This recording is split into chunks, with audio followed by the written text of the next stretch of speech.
And I just want to say thank you so much for taking the time, man. Thank you for the invitation. Yeah, of course. So I wanted to bring you back to talk about this book that you're currently about to publish, The Unobstructed Way, a true account of the exploration of life after death. And that's something that sounds super interesting to me. Do you want to tell me a little bit about that? Well, when I was working on the American Metaphysical Religion book, one of the stories in there is about Stuart Edward White and his wife Betty. Tamra and I had been looking into their lives and their teachings for a really long time. They had been recommended to Tamra, but she didn't really much care for his writing, even though he was a famous and very successful writer.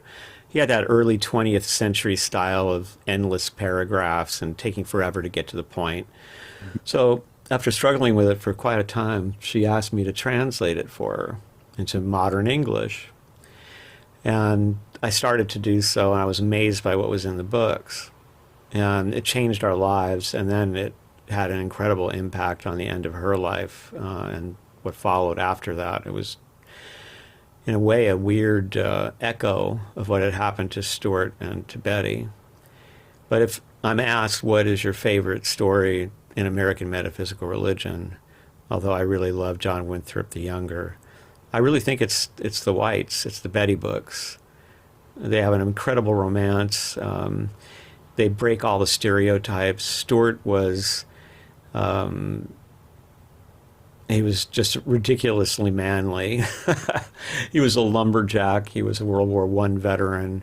He worked in gold mines. He was an incredible shot. Teddy Roosevelt said he was the best shot that he ever shot with. He led safaris with Teddy Roosevelt. He wrote westerns, and he wrote like young adventure type novels. Many of his books were made into films by early Disney. So he went through the Depression without any depression. They had a peculiarly blessed life. He was born into a wealthy family, the number one lumbering family in Michigan and then in California, and was raised to understand every facet of their business. But he also went to college, and he was just a very talented writer, and he loved writing. So he combined this life as a frontiersman and one of the first people to map certain areas of Africa, for example. And he was also very lucky in love. He fell in love with this exquisite little woman, Betty, who was what they used to call American aristocracy, although she was really a mutt. She had all these different backgrounds that mixed up into her, religious and racial, and a very wealthy family. And she fell in love with Stuart and vice versa, and their 3-month honeymoon was roughing it in the Sierras when there was nothing there except the Sierras. And she loved it. And so they had this great life. They had a yacht, for example, called the Reckless. It was a pun, right? WR. And they would get on it together without any crew, just a cat and some champagne. And they would like go from Santa Barbara to Alaska and then camp out in Alaska. Just a picturesque, lovely life at a time when the American wilderness was still undamaged for the most part. They were at a party once, and a Ouija board was brought out. She thought it was ridiculous, but everybody else was drinking, and they were like, yeah, Ouija board, and they threw away the plinth, and they used a whiskey glass instead. And they were goofing around. They seemed to be getting some kinds of responses. She thought that they were just messing with her. And all of a sudden, it asked, why do you ask such stupid, or I think it was foolish questions? And they laughed, and they were like, whoa, what's this? She, again, just thought that they were playing tricks on her. And then it just started to spell out Betty, Betty, Betty, over and over again. Well, now she felt certain that they were playing a trick on her. But Stuart used his reverse psychology, and he said, well, listen, if you're afraid to mess around with the Ouija board, that's okay. Well, she didn't want to be afraid of anything. So she went over to the Ouija board and it started to do these tight circles. And then all it would say was, get a pencil, get a pencil, get a pencil. A few days later, she was sitting at home with a pencil and a piece of paper feeling foolish. And all of a sudden, she started automatic writing. What came out was impressive enough that Stuart, who had been this world explorer, wanted to explore this new frontier. What is this? Communication with the dead? This sounds great. Where are they? What are they doing? What's it like over there? Can we map it out? At first, she just did this automatic writing. She would blindfold herself, and it was all run-on sentences. He would have to figure out where the punctuation went. But it was amazing stuff, very coherent, with this incredible philosophy of life. Eventually, she began to become a voice medium, and she both spoke in her own voice and had other voices speak through her. Or at least, let's say that her own voice changed in its characteristics. Mm-hmm. Even occasionally, according to Stuart, there would be the sound of a voice that was near her, but not actually coming from her. He brought all his skills from his exploration of the wilderness and all his other jobs into this. He kept very careful notes. He asked very careful questions. He was a skeptic, but he explored it with great dedication, and so did she. And they became involved in a dialogue with what we would probably call spirits, but these spirits wanted to be called the Invisibles. Mm-hmm. And they said that this was an experiment, that it was unlike any of the others that had come before. They weren't going to be doing readings like Casey did about Atlantis or past lives or health problems or love life. They were going to teach Betty to cross over while she was still in her body. Just cross over in her consciousness and describe where she was. And there would be further adventures after that. So they trained her, and meditations are provided in the book. There were some of the things that were taught to her to help her to accomplish this. And what came out of it was this incredible perspective on death, which was that we live in the same universe, the dead and we, but one part of it is unobstructed, and that's where the dead are. And the obstructed is where we are. Another way to say it is that we live in density. We live in a world of matter, of organized matter, where aggregates are put together to make things. But that's not where we come from. We come from a place that is outside of time. Time is not natural to us, and that's why we have such problems with it. That's why most of us feel like we're never going to die, because we're not really at our essence. We never really get used to life or being in the body, and it can actually become quite claustrophobic and horrible for people. They explain that the reason that the unobstructed universe is unobstructed for the dead is because they are pure consciousness. And so what happens is when you leave this body on which you've concentrated, you've built this thing, right? And you've had to learn all these skills just to be able to function in the society that was created and is being created. And it's very complicated. There's a whole bunch to keep track of. You got to keep everything living. You've got to feed and do all the other things that are necessary for sustaining yourself through time. But when you're in the unobstructed, you're a free consciousness. You can go anywhere, be anything, you can enter anything, you can't change it though. But you have free access to all of it. And its density is off-putting. And from the point of view of the Invisibles, a visit to Yosemite, say, might be worthwhile. They love nature. They can appreciate it at levels that even we can't, deeper levels. But the whole planet Earth experience is dense and kind of two-dimensional and colorless to them. Where they come from is much more vibrant, much more filled with life.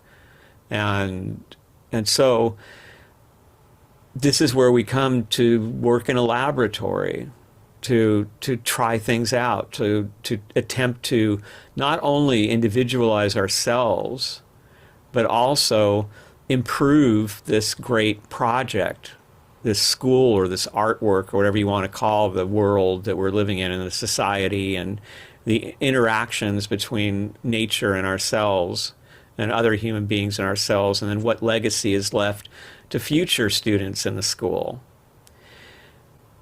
They taught that the biggest concern here for almost everything is attraction. Human beings and most other animals and mammals are very concerned with sexuality, and it kind of runs everything. It has to be sublimated. There, the big obsession that is equivalent to sexuality is this gigantic artwork that is the living world, is the obstructed universe. It's like the ultimate game or something. And you want to make it better. You want the experience to be better. You want to clean up the messes that you left. Because if you don't do what you went down there to do, then you leave that work for some other poor guy who's got to come down and do it as well as his own work. And so souls apparently are very deeply involved in creativity when they're unobstructed and in trying to understand ways that they can cooperate from there to make here into a much better experience, a better school, a better art project, whatever you want to think of it as. Mm-hmm. This went on for a while. Stuart started publishing books. He was nervous about it. You know, he was a very successful author, and suddenly he was going to be publishing mediumship. So he did not reveal that the author's medium was his wife, Betty. He just said he was working with a medium. To his shock, the first book was very successful. So his publisher wanted a second book, so he did that one. Finally, they decided to reveal that Betty was his wife and that they had been exploring together. Mm-hmm. They did their masterpiece and most popular book, a book they could barely keep in print in the late 1930s, early 40s. It was just selling out everywhere. And in revealing this, something very shocking happened. They finished the book, and they were told by the Invisibles, now it's time to do the next level of this work. What is it? They said, well, can't really explain it to you. It will be difficult, but it's necessary. It's like the flower, the way a flower establishes the meaning of the plant and gives it life through time. And so they thought, well, I wonder if that means we're not doing it or we're doing it in a different way. They had no idea. But shortly after that, Betty got sick. And it turned out that she was gravely ill and in a lot of pain. Stuart was convinced that this was it. She had to be healed. That if they healed her spiritually, this would prove the teachings, and he was absolutely fixated on that happening. She slowly wasted away. This extremely vivacious woman got to the point where she could barely say a sentence. And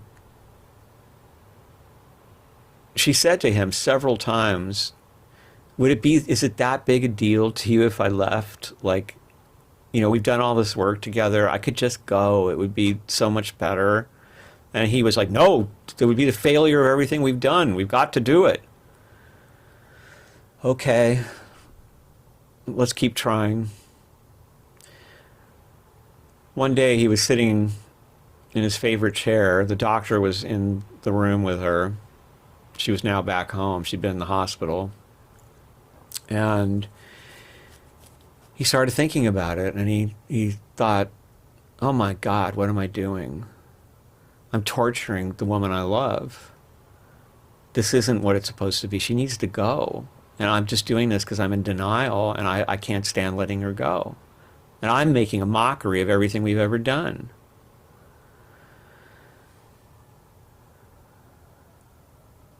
A moment later, he spoke to her in his mind.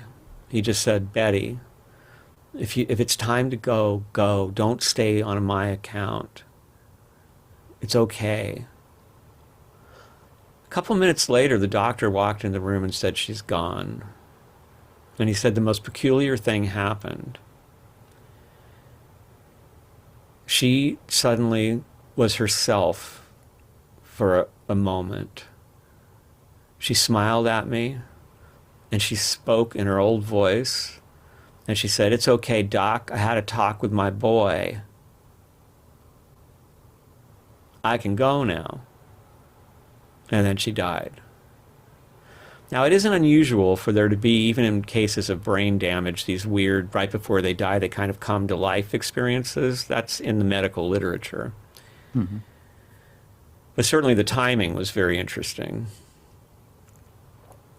Of course, he was grief-stricken, even though he understood that she continued. But then he was enveloped in what he described as the intimacy of love. He said, you know that feeling when you are sitting in a room together and there's a fire going on in the fireplace, and maybe you're reading different books, but you're together. And that feeling of intimacy is one of the most beautiful things about love. And he said, it's what almost everything we do is trying to get that feeling. And he said, that's what, our sexuality is together, is getting that feeling. And he said, well, I had that feeling wash over me 1,000 times stronger than I'd ever felt it before. And I knew it was Betty loving me. And I felt like everything was okay, and I still had Betty. And he adjusted to it amazingly, given who he was. I guess he just, he knew how to deal with that stuff. He didn't go into grief. He just continued his life as best he could. He was helping people. The interesting thing about what they did was that it started as the world was ramping up toward World War II. It reached its peak as the war started. And throughout the war, these books were bestsellers. He spent his time, I believe it was 6 or 7 years that he had after she passed, helping people whose family had died in the war, answering their questions, reassuring them. People would even show up at his door. He talks about one experience where a young woman showed up and she was frantic about her brother. She had a bad feeling, and he was in Europe fighting the Nazis. And she said, can you please check on him? And he said, I'm sorry, I don't do that. I wouldn't be able to do that, but I'll be willing to talk to you. And he had a strong feeling that he should talk to her about death and what the dead experience, and he thought her brother might be dead. And sure enough, when she got home, the telegram was waiting for her. He had died. Her brother had told her to look up Stuart Edward White if something had happened to him. And that's why she went there. But it turned out that something had really happened to him. And right there on that timing, she went and talked to him and got what she needed. And she wrote him a letter saying, I don't think I would have survived this if it hadn't been for our conversation. Because my brother and I were so close. After the war ended, Stuart lasted just 6 months, something like that, and then he passed too. And their books dropped into total obscurity. I mean, they're now so obscure that you can hardly find anything out about him online. I started to research him and their lives together, and I was just amazed by everything that I found. I mean, everything from on one of his safaris, one of the members of the safari was attacked by a leopard. Stuart couldn't get to his gun in time to save the man, so he strangled the leopard. On the other hand, Betty taught him to love animals, and he gave up his gun and started to use a camera instead. Betty had an incredible rapport with animals, like an ability to communicate with them.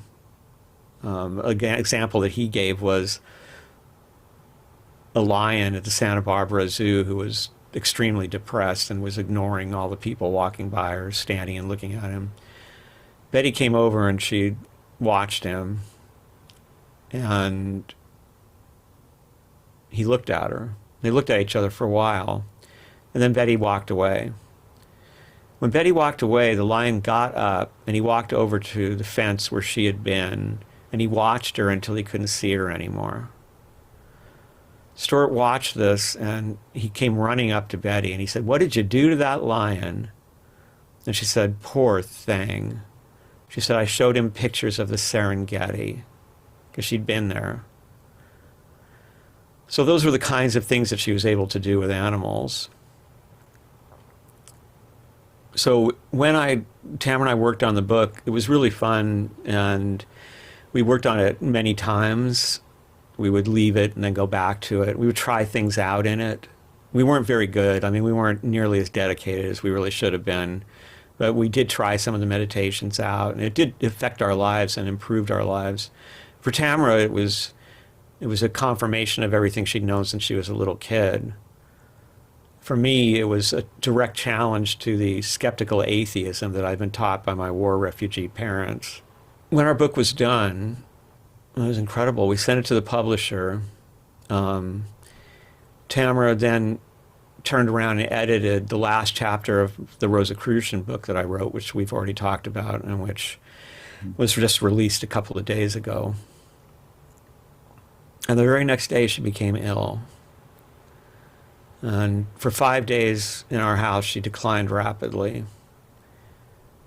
But she refused to let me get her help. She felt that she could fight it off. And then I found her non-responsive, and she was taken to the hospital and was in ICU. She survived there for 5 or 6 days, and then she was gone. She actually had an incredible recovery. Everybody was buzzing about how fast her healing was. And I was told that she'd be home within 3 days. But something happened overnight. And the next day she was barely there and then gone. About 10 days, so it was extreme shock. I had been with her every single day for over 4 decades. And we had worked on everything we did together. Her name could have been on any of my books and vice versa. We music, films, everything except her photography and her painting was completely something that we loved to work on together. And in a sense, this book was the centerpiece. This book was something that was especially dear to her heart. She loved the story of the Whites. And I remember sitting with a couple of my friends who we had introduced to that set of teachings and whose lives were also changed by it. And I said, well, wouldn't it be nice if Tamra did what Betty did at least? I mean, it doesn't make up for losing the person. The physical presence is irreplaceable, and that grief can't be changed, even if you know with certainty that they're there with you. But wouldn't it be nice if she did that? And the very next day, I got the first of what would turn out to be, at this point, over 60 reports from people of her making paranormal visitations to them. These included apparitions, audio apparitions, the usual manipulation of behavior of birds and other creatures of omenry, direct voice, like I heard her say kind of things. Mm. And a lot of activity through dreams in which she delivered very specific messages that were corroborated by dreams that other people had who didn't know each other at all, and these were very specific to our lives together, and were very convincing for me because they had material in them that no one knew about. So to give you a humorous example, when I would become neurotic in some way, she had a nickname for me. She would sometimes call herself by the same nickname if she became like that. Mm-hmm. And sometimes she would even call other people that if she thought they were particularly severe examples of what she would call being a Hausfrau or having a Hausfrau fit. And it was Mildred. I'd be freaking out about something and she'd say, "Okay, Mildred." So one of the messages received through a dream was, "Tell Ronnie to tell Mildred that I love her."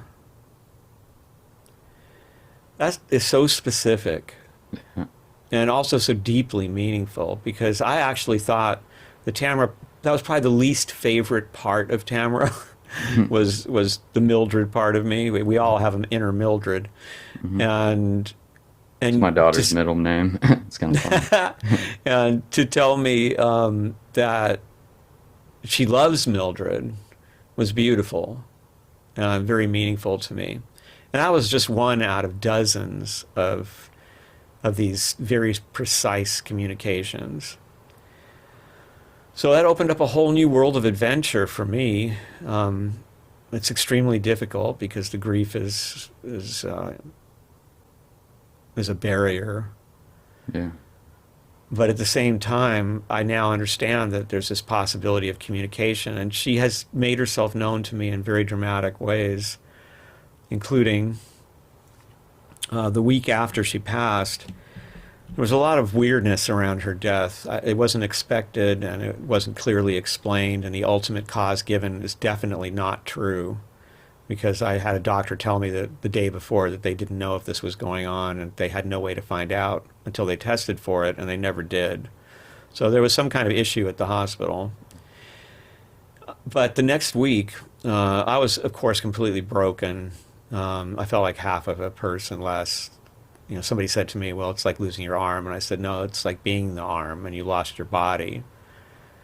She was that meaningful to me. My life had been a hell before I met her, from birth until I met her, and it turned into a heaven when I met her. And many people felt that way about her. She was an extraordinary soul.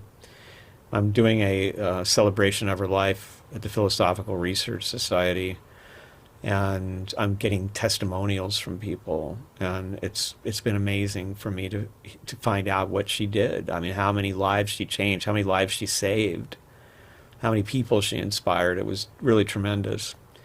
But during that time, I didn't know how I was going to go on, and I had to deal with cremation and death certificates and all the bureaucracy of death. Mm-hmm. And I knew it was coming up, and I didn't know how I was going to face it. And I didn't sleep all night on the Sunday before that week started. In the morning, dawn, I just started talking to her. I just said, "Thank you so much for trying to come back to me. I know how much you hate hospitals. I know." She'd not seen a doctor in over 40 years. She was in perfect health. She never had been sick. And I thanked her for so many things, just for all that she had brought to my life. Mm-hmm. And then I had the weirdest experience. I fell asleep, and I don't want to call it a dream because it was unlike any dream I've had. I've had several of these experiences. They're liminal. She's come to me in a place where there's only light. There's no detail. I don't see a setting like you do in a dream or anything like that. And she did this fusion with me. I don't know how to explain it, but it was like getting on top of me. But it was a fusion, and her soul and my soul it was much more intense than an orgasm. It was like this spiritual orgasm or something. And when I came out of it, I understood the world in a different way. And all of a sudden, things like cremation, the ashes, the death certificate were trivialities. They were trivialities of the physical world. And they didn't have importance. And I was able to do these things and get them done without being tormented. It completely changed my perspective, and my perspective has stayed there in this higher kind of perception of what material life means in comparison to our spiritual lives. And so that has been my new trying to understand, like, where do I go from here? You know, I did a interview about the Rosicrucian book recently, and I used to be fascinated by the history, like the dates, you know, everything. Just I thought it was really fascinating to see how life played out in these situations where people were trying to change the world. And suddenly my interest in history shifted, my interest in what I was trying to say to people shifted. I was extremely aware that I was speaking to people who were facing or would face the same kind of thing that I had faced, that we're all facing impermanence. And I didn't want to fill their heads up with dates and times and historical facts. I wanted to try to give them something living and something that would help them. And so I am not quite sure how I will proceed from here as an author or all the other things that I do, but I do know that my focus has changed in a very significant way after that event. And the way this book, it's such an ironic and bittersweet feeling, because part of me is like, I wish I'd never heard about Stuart, Edward White, and Betty, like, because we replicated what happened in a weird way.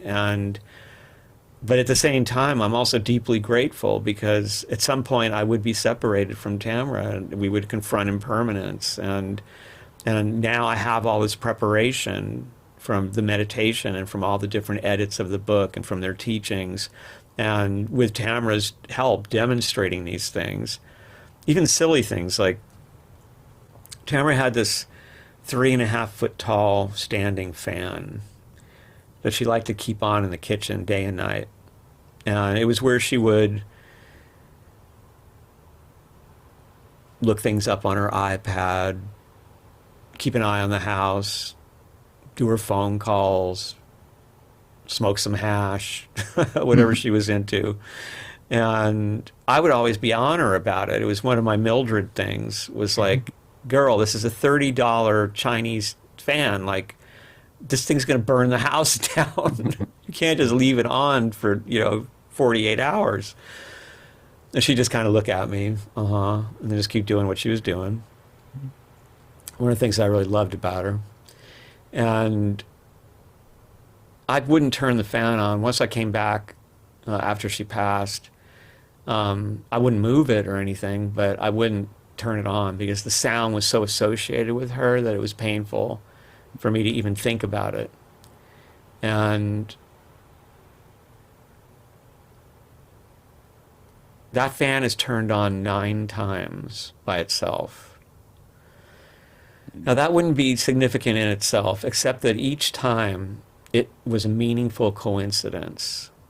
It never happened randomly. I never just walked down there and it was on. It was because I was talking to somebody who said to me, Tamra's probably going to try and do some physical stuff. They're really good with electronics. And I went downstairs and the fan was on. And then I was on the phone 3 days later with another friend, and I was saying, my God, what do you think? I mean, this person was telling me Tamra's going to do something physical, and the next thing I know, the fan's on. It must have just been a coincidence. I went downstairs, the fan was on. The most humorous incident was when I was photographing her paintings. A friend of ours, someone she mentored, was photographing her paintings, and I had to take them all down off the wall and get them out of the closet. She had a lot of her art in these black garbage bags in the closet. She just did not care about being recognized for her work. She barely even signed anything. But beautiful artwork, really amazing. And there was this one thing she made for me, which was sort of a star flower, brightly colored, and it didn't come out the way she wanted. And she came up to me on my birthday, and she said, "This is your birthday present, but it's not what I wanted. It didn't come out right." And I looked at it and I said, "Oh my God, it's beautiful." I said, "You made this for me." And she said, "You made this for me? That means it sucks." And I said, "No, I really genuinely love it." And at that time, one of the rooms where we lived was my office, basically. And so I hung it up there. And she was not completely comfortable with that. She was like, "Why did you hang that?" And I said, "Because it was my present and I love it." And she said, "Yeah, but it's a reminder that I didn't get what I wanted out of that painting." And I was like, well, you're going to have to get used to it. About a year or so later, she came up to me and said, I want this room. I want to do yoga in this room. And I was like, cool, I'm not really using it much anymore, so let's change it over for you. First thing she did was throw that painting in a black garbage bag. Boom, into the closet it goes. So I found it, and I was like, you're going on the wall. Like, this is my house now, and I want this on the wall. So I put it on the wall somewhere where I knew I would see it all the time. I was still very out of it.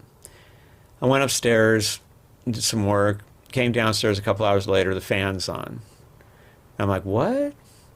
And I realized I've hung the painting right above the fan. It was like I was challenging her almost, like, you don't like this painting, huh? Well, you know that fan you turn on all the time? I'm going to hang the painting right over it. And the very next time I went downstairs, the fan's on. So this has happened 9 times so far with these same kinds of coincidences where it's always tied to some kind of meaningful synchronicity. Yeah. And as Stuart and Betty White said, there's a certain point where these things start to pile up, and it would be crazy to deny it at that point.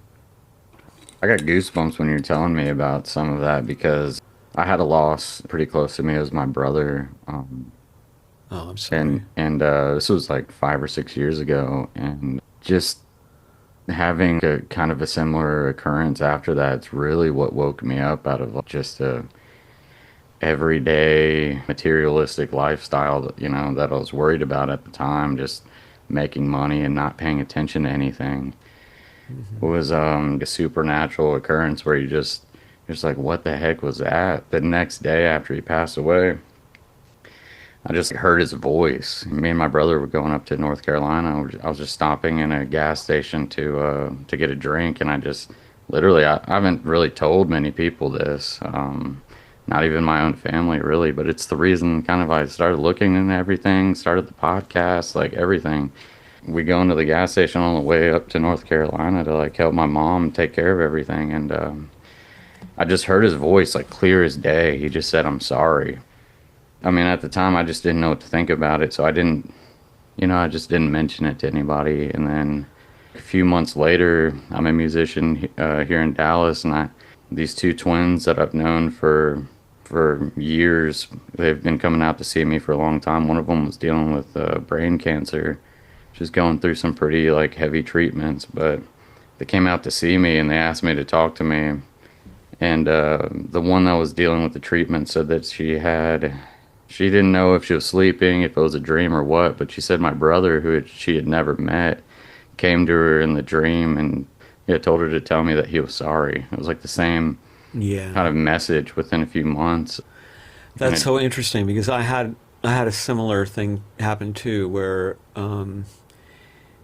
so at first when all these reports were coming in, I was compiling them, and 39 of them became the last chapter of the book. Uh-huh. It was ironic because Stuart's book also had to have a last chapter that was about Betty dying. Mm-hmm. And people were talking about these visitations, and I was like, I'm not getting anything. This is before anything happened for me. It was in that first week.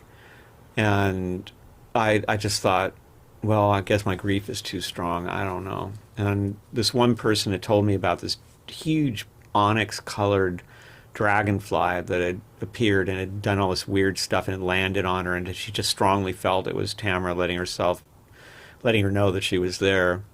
I was thinking about it, I was just sitting with my feet in the pool, and I was like, wow, just feeling regret. That's one of the things that happens. You realize all the things that you thought you could have done, mm-hmm. and things occur to you that should have. A silly story, maybe it'll be useful to somebody. Tamra liked to play chess, and she bought me this big, heavy, really heavy chess set, and we would never use it because it was just so heavy. And I was also kind of like, on a nightly basis, chess was not at the top of my priorities. I was almost every night like, are we going to make music? Are we going to have sex? That was where I was coming from. And she'd be like, can we play chess?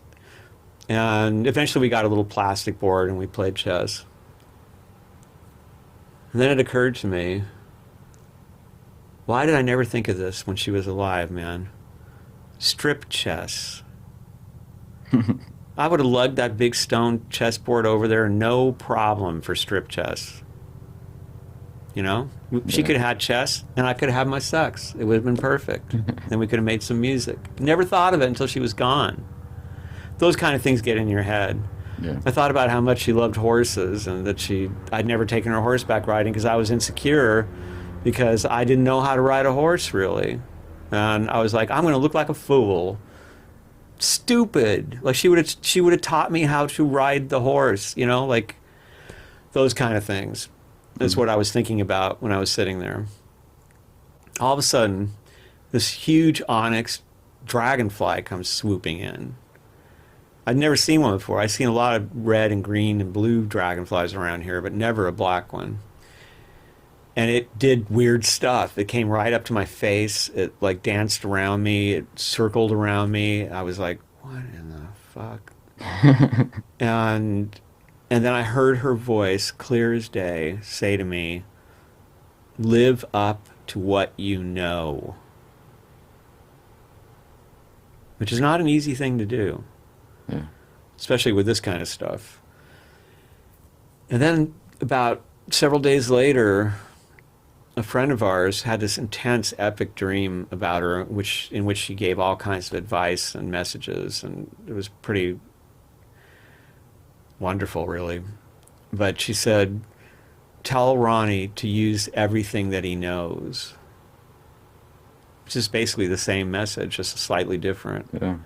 So I had a very similar experience to what you described with your brother.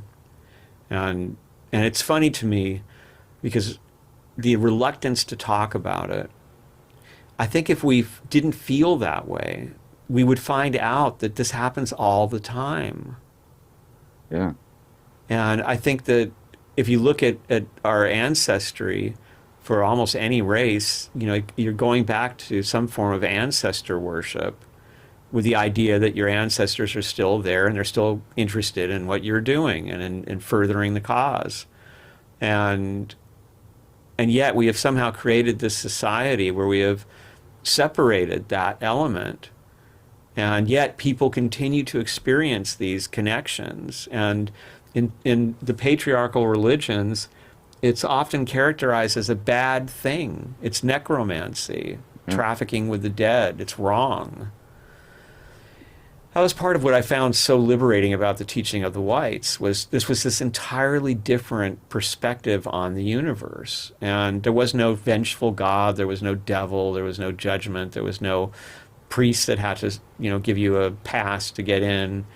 No, you were down here in a school, in a laboratory, trying things out, learning things. And if somebody dies tragically young, it's because they got what they needed. They came down here to have a certain experience and to give others a certain experience. And in the way that Plotinus told his followers, do not celebrate my birthday, celebrate my death day. He called it his liberation day. We should not be afraid. We should be looking forward to our liberation when we get to go and study what we've been doing down here and see how we did and what we did wrong, and did we actually help anybody, and all those kinds of questions are then answered. And then apparently we're eager to try it again, to try and make it a better play of it, and try to do more good. And by doing this, we individualize and we become something much greater than we thought we were.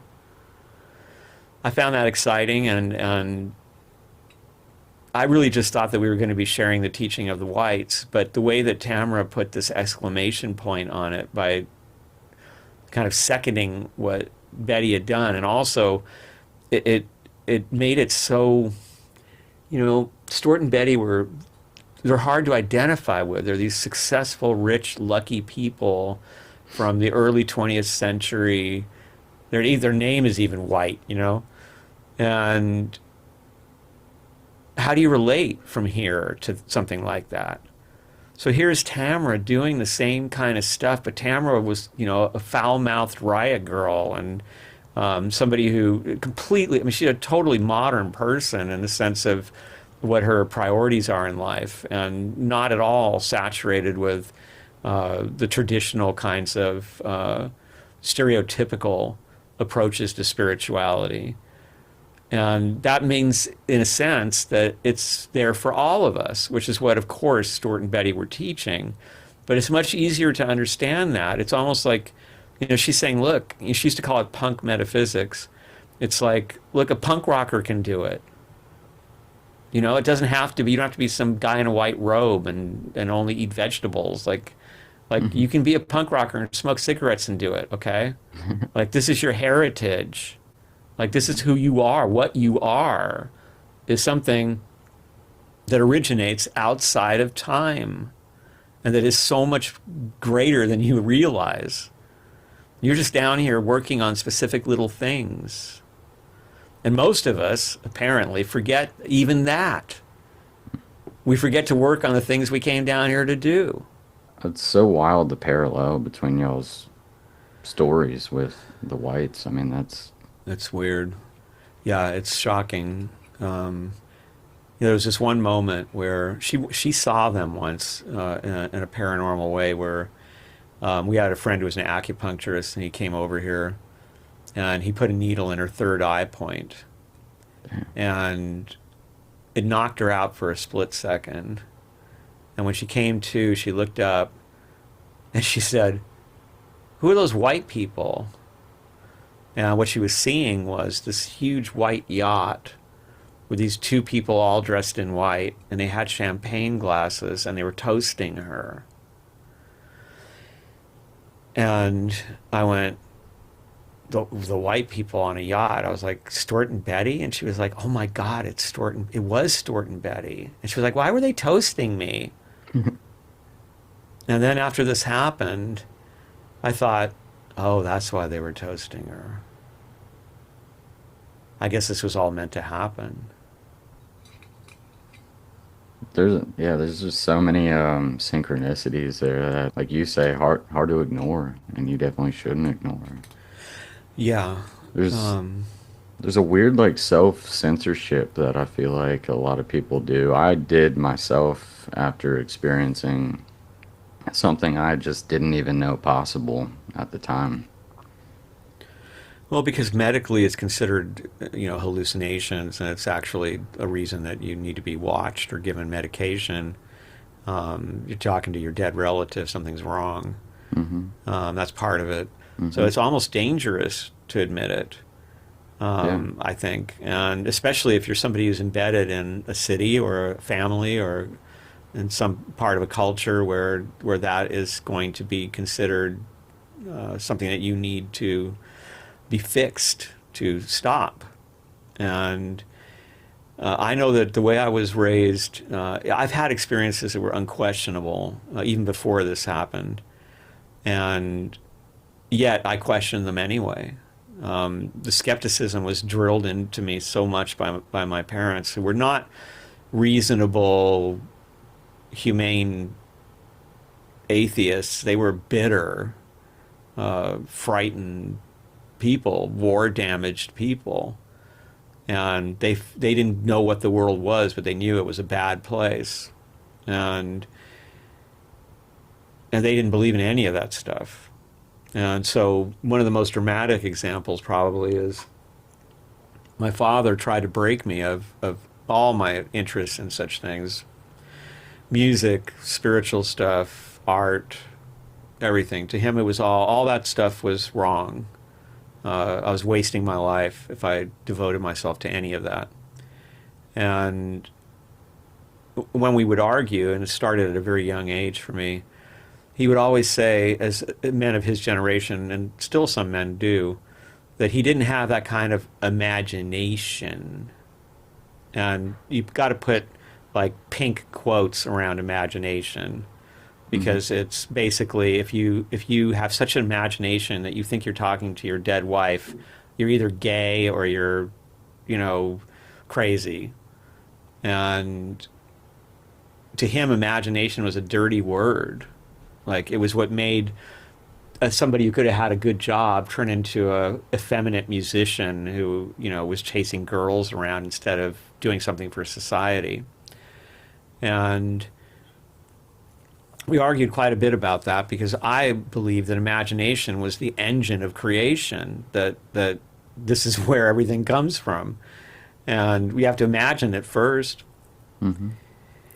So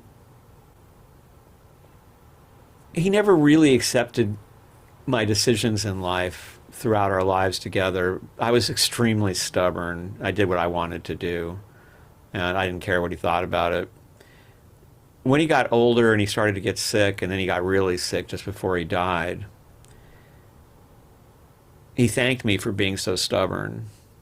He realized that I was actually a good person, and he was very regretful about how he had treated me.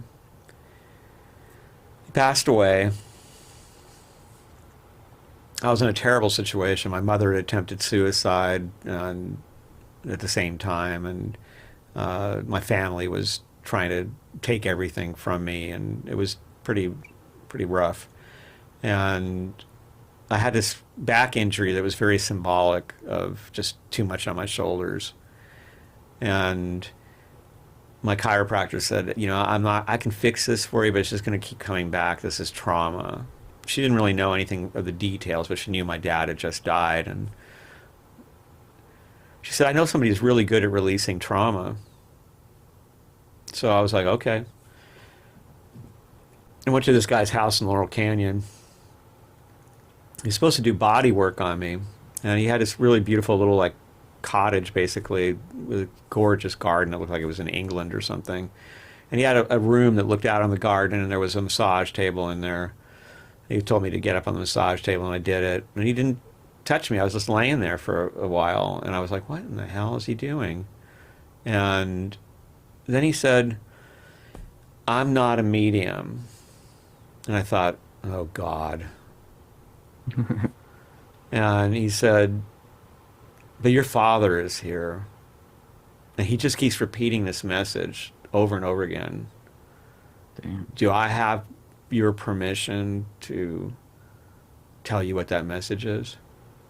And I was like, sure. I thought, hey, man, I worked for Manly Hall. You're not going to pull this over on me. He said, your father wants you to know that he's learning to enjoy his imagination. Damn.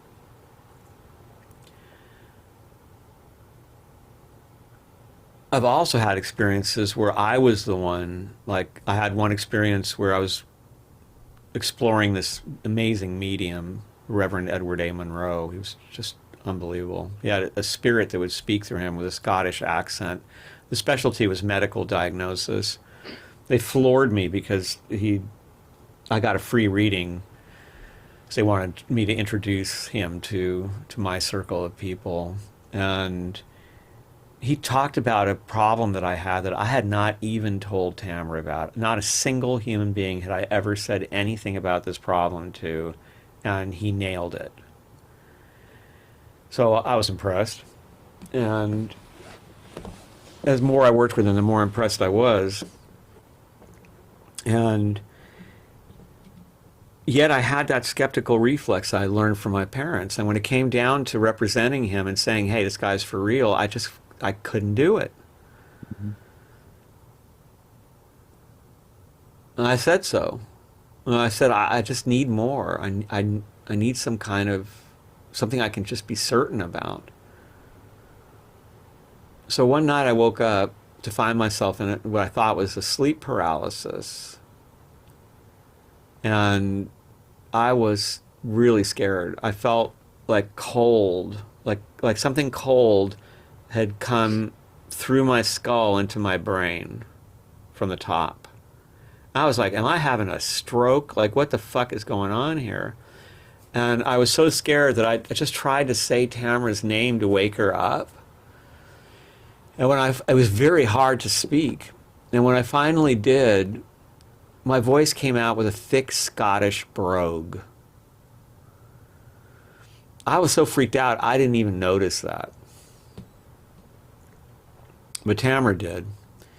And she was like, well, let's go talk to the psychic and find out what happened to you. And basically he said, that was me. Then you know anybody else with a Scottish accent? So I felt something enter me, and I heard what it was like to have a voice that you seem detached from speak, and then it speaks in an accent that's not yours and takes what you were going to say and makes it into something that it's saying. And yet even that wasn't enough for that skeptical reflex. It was only until Tamra started to manifest these multiple things that so many of them piled up that finally that skeptical reflex was broken. Because again, I felt stupid, just to stick to it in the face of all of this evidence, the most dramatic things, just 3 or 4 people telling you the same thing that she said to tell you, within the same week, and they don't know each other at all. And these amazing little synchronicities that piled up finally helped me to overcome that. It's deeply ingrained in our society. Even I was an atheist, like I'm not even dealing with the Christian programming. And one of the funny things about Tamra was that she was raised by a Church of Christ woman. And fortunately for Tamra, she was a menopause baby. Her mother had been told she could never have a kid, and she did anyway. Her nearest sibling was 10 years older than her. And her mother had kind of been broken down by the early kids, and it, made them all go to church and do the right thing. And she was getting ready to do that to Tamra. And she took Tamra to church one day, and Tamra saw a cross with Jesus hanging there, looking tortured, and she just started screaming. She was a little kid, and it was the most horrible thing she said I'd ever seen. She said, why are they torturing this man? What kind of place is this? This is horrible. She wouldn't stop screaming. So her mom, of course, took her out of the church. And then her mom thought, okay, well, I'll take her to a church that has the cross, but doesn't have Jesus hanging there like that.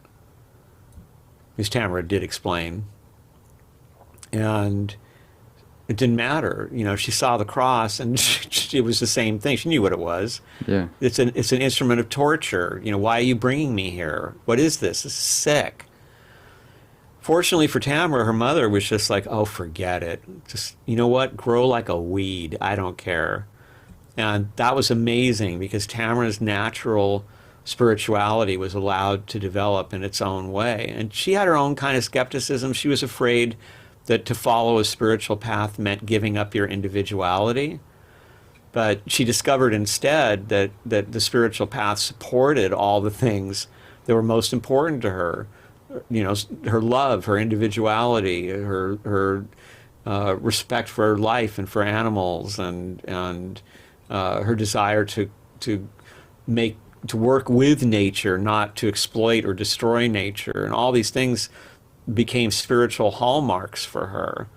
And then she was very enthusiastic about spirituality. It represented her innermost belief system since childhood.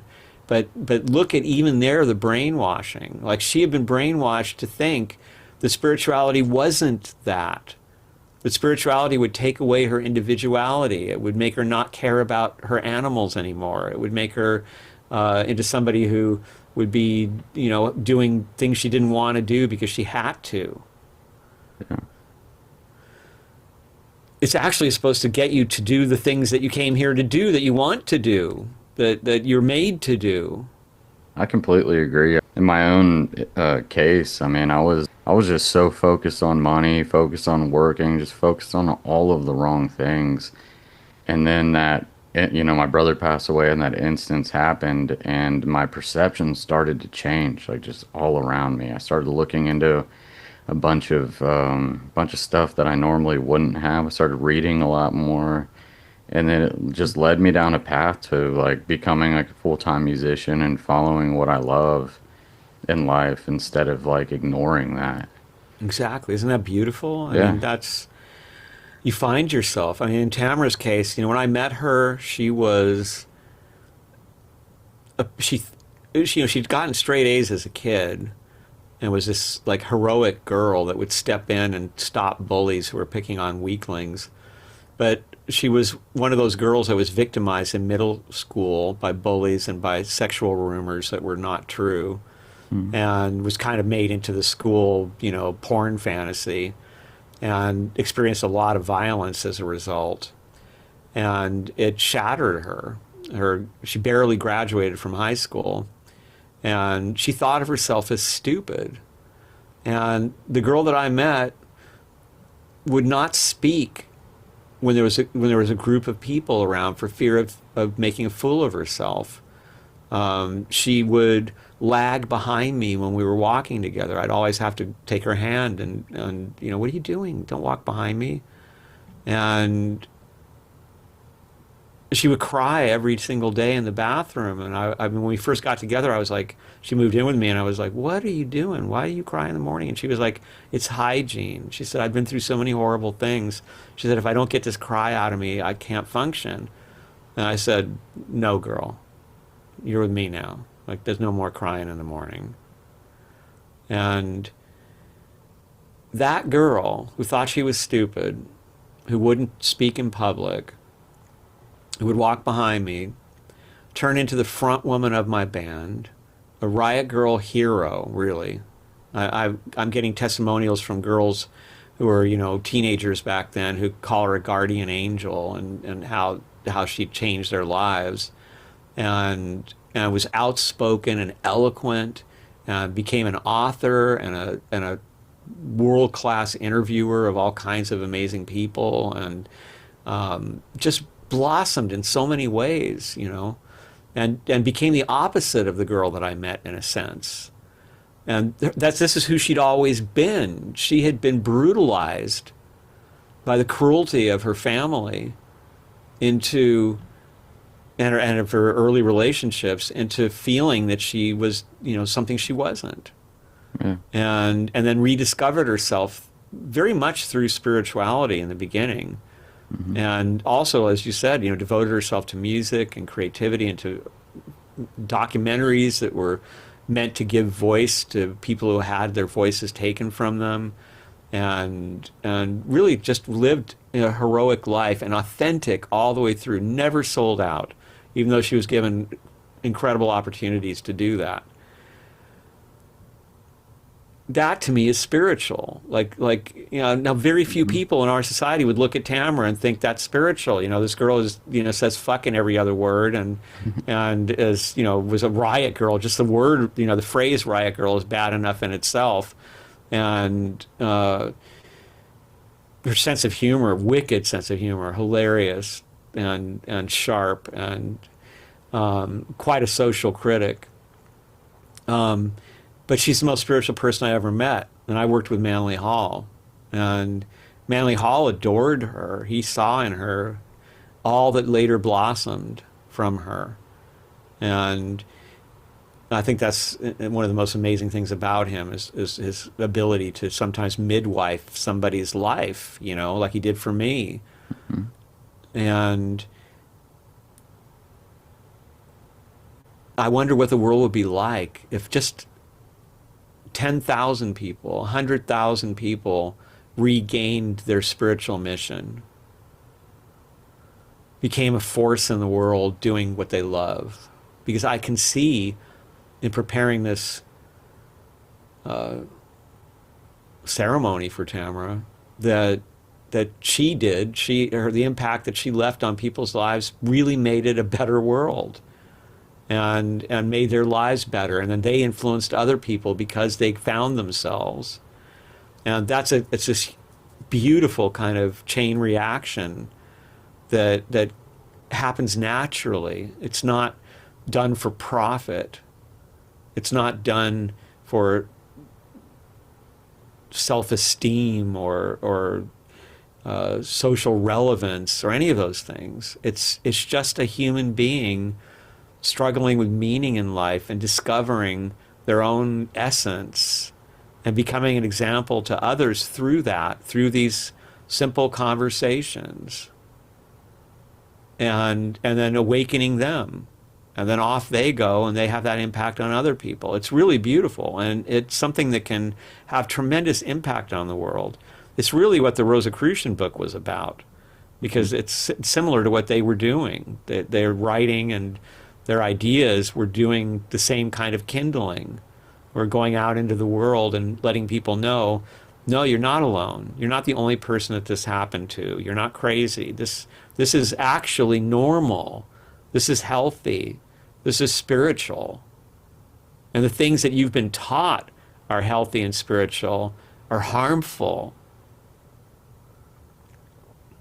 Now, in some cases, you can see through the hierarchy and the misunderstandings, like in Christianity, you can see the depth there, that it can actually have quite the opposite effect. I've met very amazing liberated souls who are deeply Christian, but you don't meet a whole lot of them, unfortunately.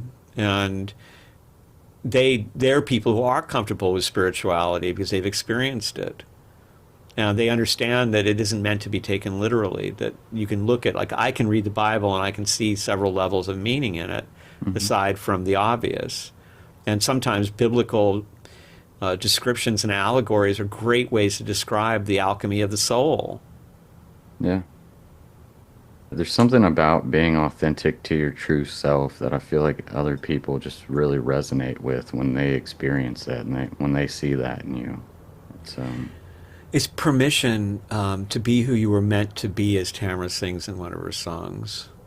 That was her goal in life, almost, was to provide safe spaces for people to become who they were meant to be.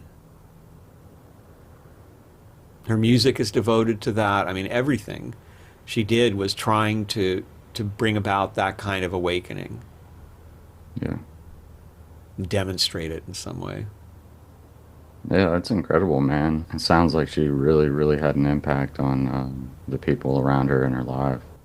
It's also one of the things that's so cool is that, like, we didn't know, that we were going to wind up working on films, or for that matter, we were going to wind up in music, or we would, like, do something like, say, PRS, and we were there for 7 years with Manly Hall, and then he told us to leave because he could see that was ending.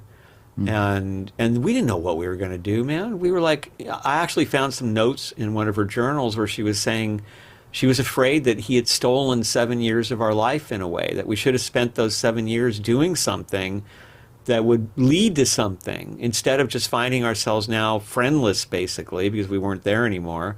And with this set of skills and beliefs that we couldn't really put to use in this world of music we were trying to get into at that point.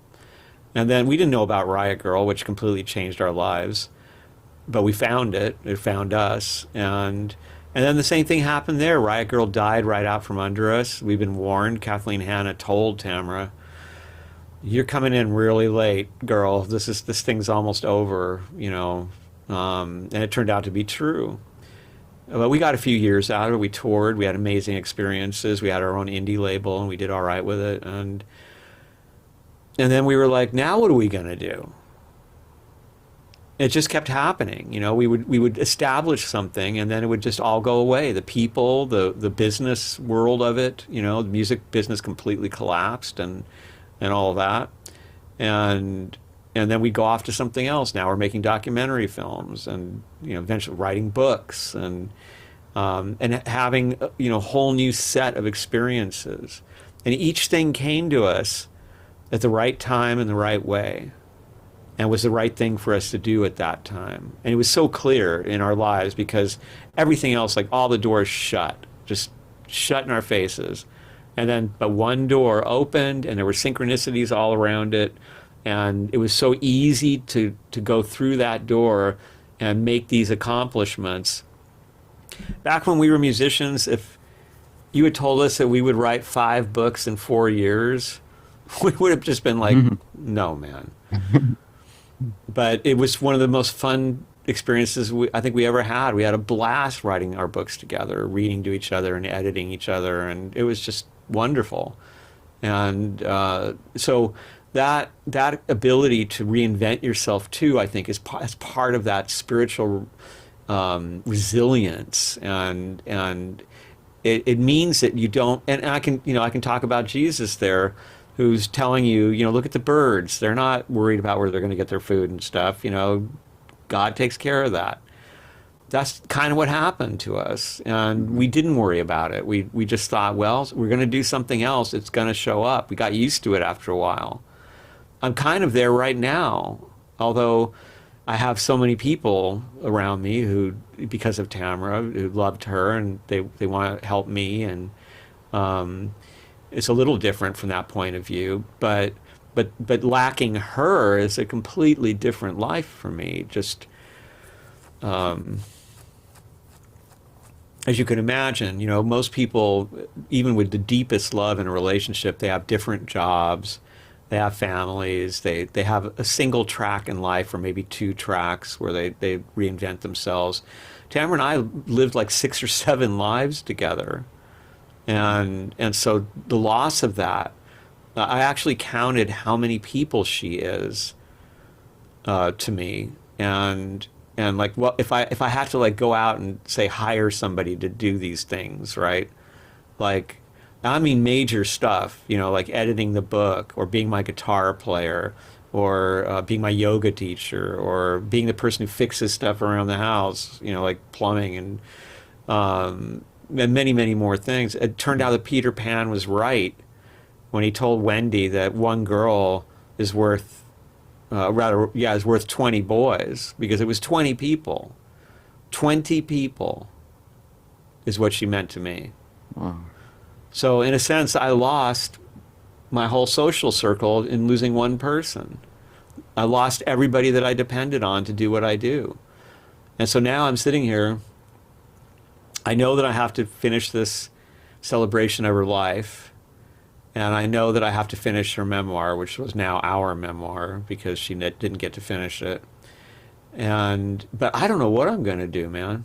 Like I'm like, but I'm not afraid, or I'm just kind of like, I've been here before, and if anything, the message I keep getting from her is like, I can do more from here than I could do there. So get ready for a wild ride, One of the most recent messages that she sent was,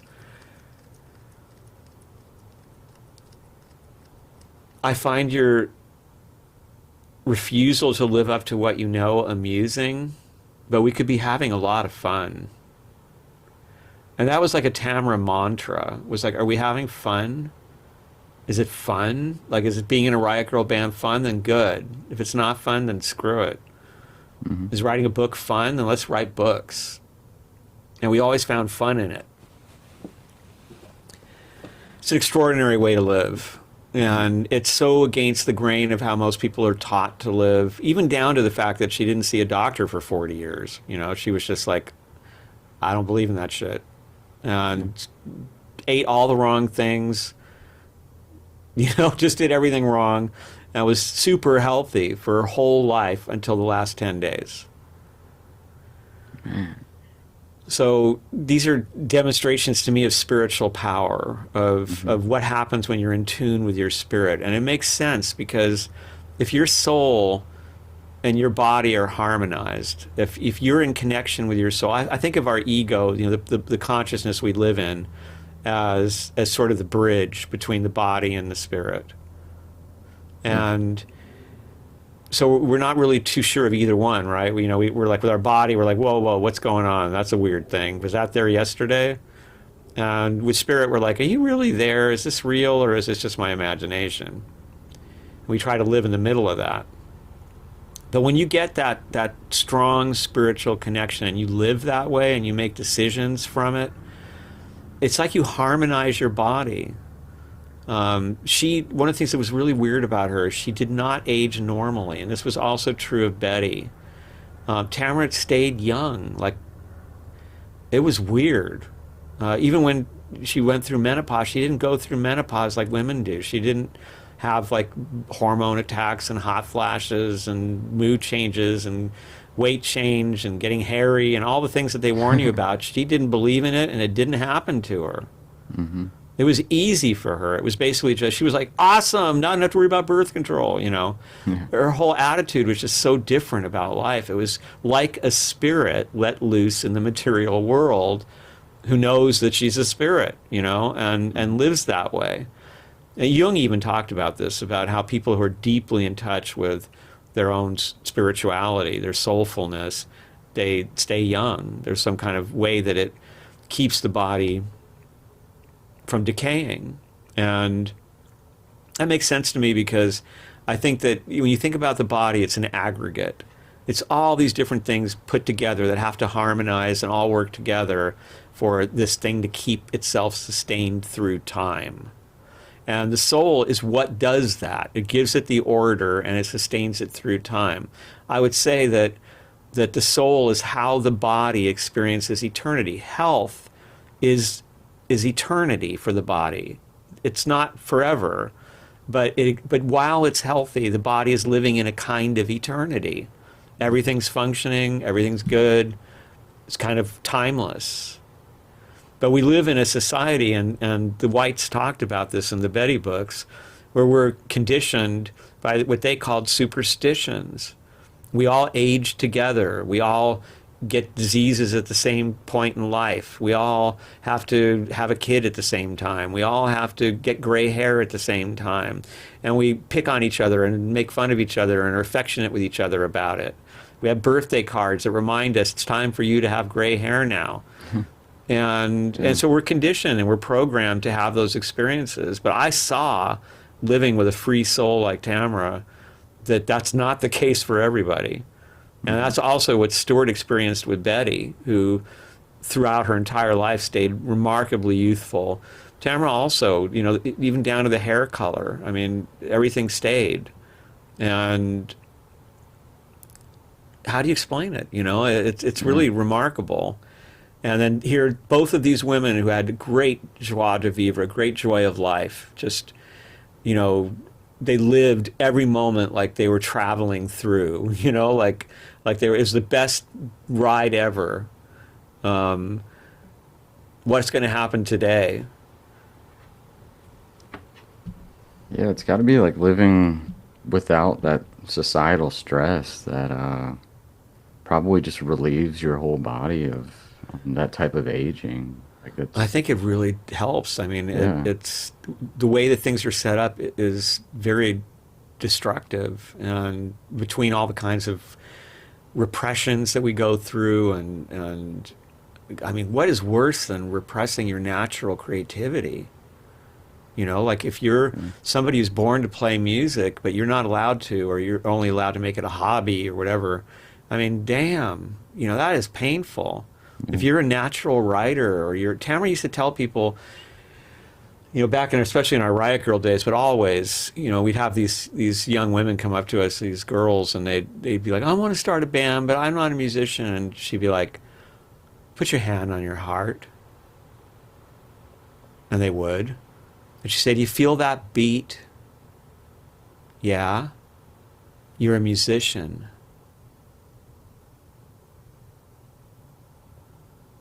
Everybody's a musician. Mm-hmm. And then you just see their eyes light up, and they go out and start a band, start playing music, do amazing things. And when you block that, when you block natural desires, natural talents, you take away the joy of life. You force somebody to conform to things that are harmful to them.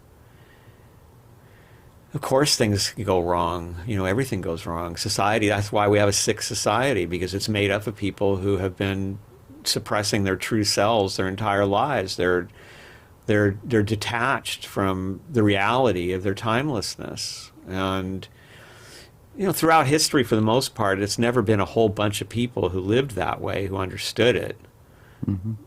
But right now we have such a, I mean, is there any more ironic a symbol of how wrong you can be than these tech billionaire bros who want to live forever in their bodies or in cyborgs? I mean, are you crazy? Why would you want to be attached to a shitbag when you're the whole cosmos? When you get free of your body, you can do anything. You can be everything. Like, why would you even care to be stuck like that? You're basically saying, I want to be in prison forever. Yeah. Talk about a lack of imagination.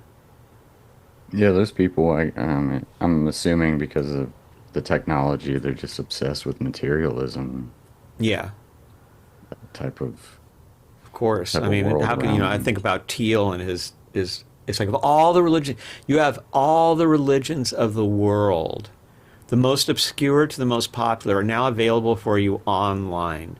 You can study every religious belief that any race or time had. And you're obsessed with the Antichrist. Mhm. You're a billionaire obsessed with the Antichrist. That's the best you could do. Yeah. Like that, I don't care how rich you are or how supposedly smart or powerful you are. That's dumb. And it's a waste. I mean, what a waste. Can you imagine? Like, I just imagine that when somebody lives a life like that and they get out, the regret must be worse than any hell that Christianity could imagine or the Tibetans could imagine. Oh You know, yeah. just when you realize I had everything there and I got stuck on the Antichrist. Yeah, and then probably the influence that they had on other people focused, Yeah, the where they, damage they did yeah, I made it mean, a harder world, a harsher world, and that's there's like an orgy of that going on right now. yeah, You it's know, of people sad. cruelty. Yeah, I feel You like know, the it's not main supposed to be that way. institutions are, yeah, just kind of lead you down the wrong path, and it doesn't lead you to happiness in the end. It suppresses like who you actually are, like you said, and yeah, it just leads you to be basically angry every day and just regretting, I don't know, probably everything in the end.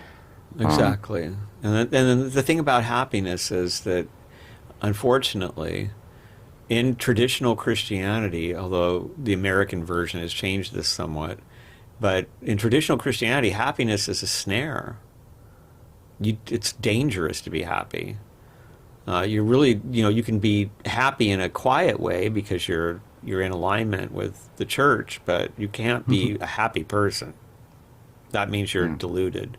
And you've got Buddhism also teaching you that to be happy in the material world keeps you in attachment, and ultimately in a world of impermanence, that attachment will be broken.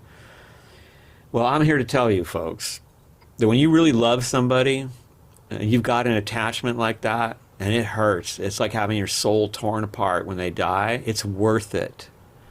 The love is so worth it. I can't imagine not having experienced that kind of love. yeah, And forget I'm going to be detached and I'll never have that kind of love because I'm smarter than that. No, that's not smart.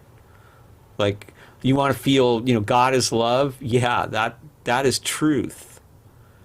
But that love is not some kind of, mental construct. It's love. It's true, unconditional love. Even if it's just one person, it's the beginning of being able to give that kind of love to the whole world.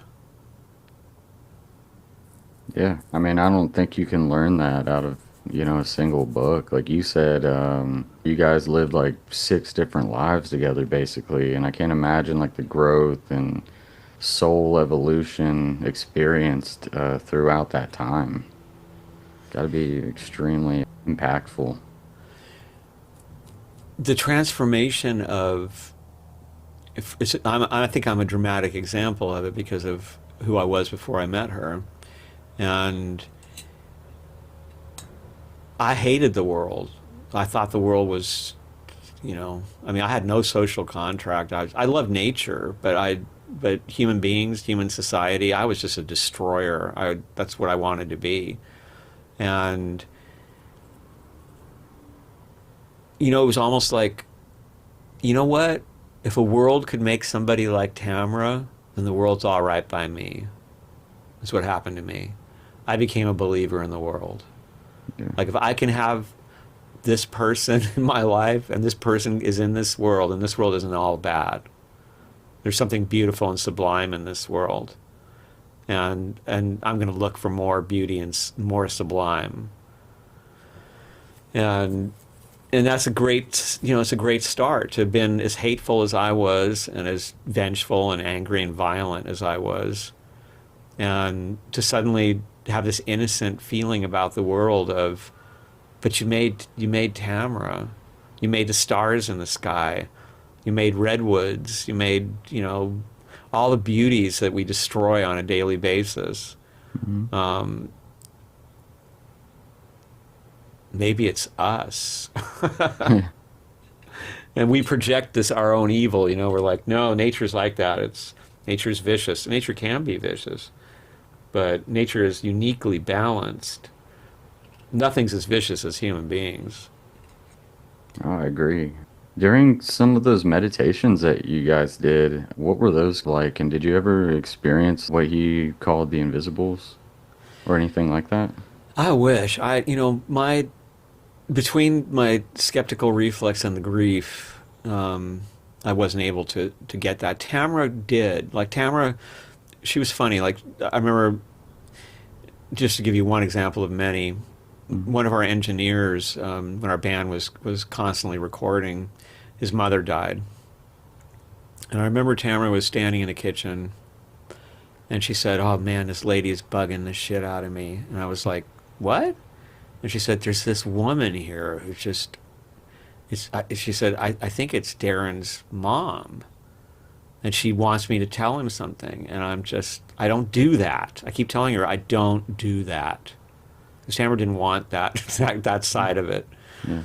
And eventually mom won, and Tamara delivered the message, and Darren said, "No, that's not my mom." Until he went to the funeral and talked to her sister and found out that that was very much his mom. It was exactly his mom before he had arrived. And so she was natural that way, whether seeing the Whites or having somebody's mom come up and say, "Hey, please tell my son this." Mm-hmm. I couldn't do it. And as you can see, my experiences generally came through other people, like somebody who had to deliver the message about imagination Mm-hmm. from my dad and all. The exercises are really simple. They're really powerful. They all start with appreciation, because appreciation opens up your soul, opens up your heart, your emotions, opens your mind. You just settle down somewhere comfortable and you think about what you love. You think about experiences you've had in life that were sublime. You just string these things together. There are some beautiful passages in the Betty books where Betty describes this. And she talks about her own incredible life, so you can imagine the descriptions are just beautiful of all the things that she has seen, mostly natural. She really loved nature. She brought many of the exotic plants that we now think of as typical of Santa Barbara. She brought many of them from their world travels there and made sure they were planted by friends of hers who were horticulturists. And you put these experiences together. So, for some people it might be, my favorite cat. It might be, my relationship or my child, or the time I went to Paris and it was amazing, or I went to Bangkok and I met a Buddhist priest, or whatever it is. Mm-hmm. Yosemite, driving through the tunnel and seeing it for the first time. Things that the minute you think about it, it's like you just start smiling inwardly. Your soul smiles. It's like, that was so beautiful. That's what life should be like. So you start doing that. And then it's really two ways to go. They redefined the idea of prayer. They said, forget all that sanctimonious stuff. You're not begging. It's not a petition. She said, she was asked, well, how should we pray? And she said, you should pray like someone who is drowning and there's a boatload of people right above you. Like, that's the emotion of prayer. Like, you should just be like, oh my God, I need some help. I need perspective. I need, help me out, please. I know you're there and I need to know what to do. But you're coming out of this appreciation place. And then as far as being able to develop the side of you that can be sensitive to these things, it's a relaxation practice. Stuart talked about focusing in meditation, again, starting on appreciation, but then thinking of things that are super relaxing to you. He said that for him, he liked to think of a plane in the air, just the way it seemed to just be floating there. He liked to think about smoke from his pipe just kind of lingering up by the ceiling. He liked to think about walking on a trail with a couple of pups who were wagging their tails, walking right ahead of him. One of the examples that Betty provided, which I found very powerful, was, you know, when you go camping and it's nighttime, and even if the stars are bright and the moon's out, you can't see much. There's hardly any color. The horizon is very short.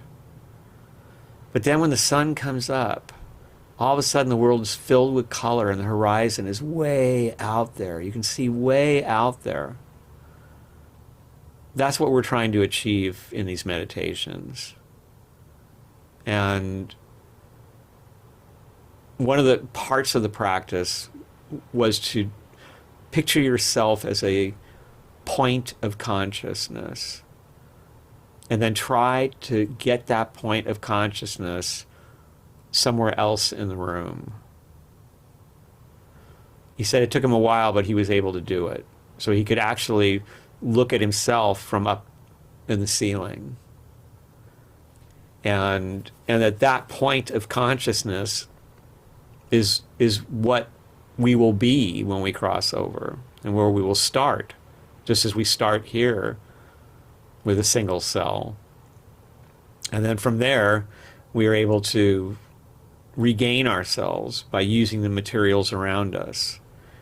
But the difference is, according to the Invisibles, that here we have to be an aggregate of impermanent parts.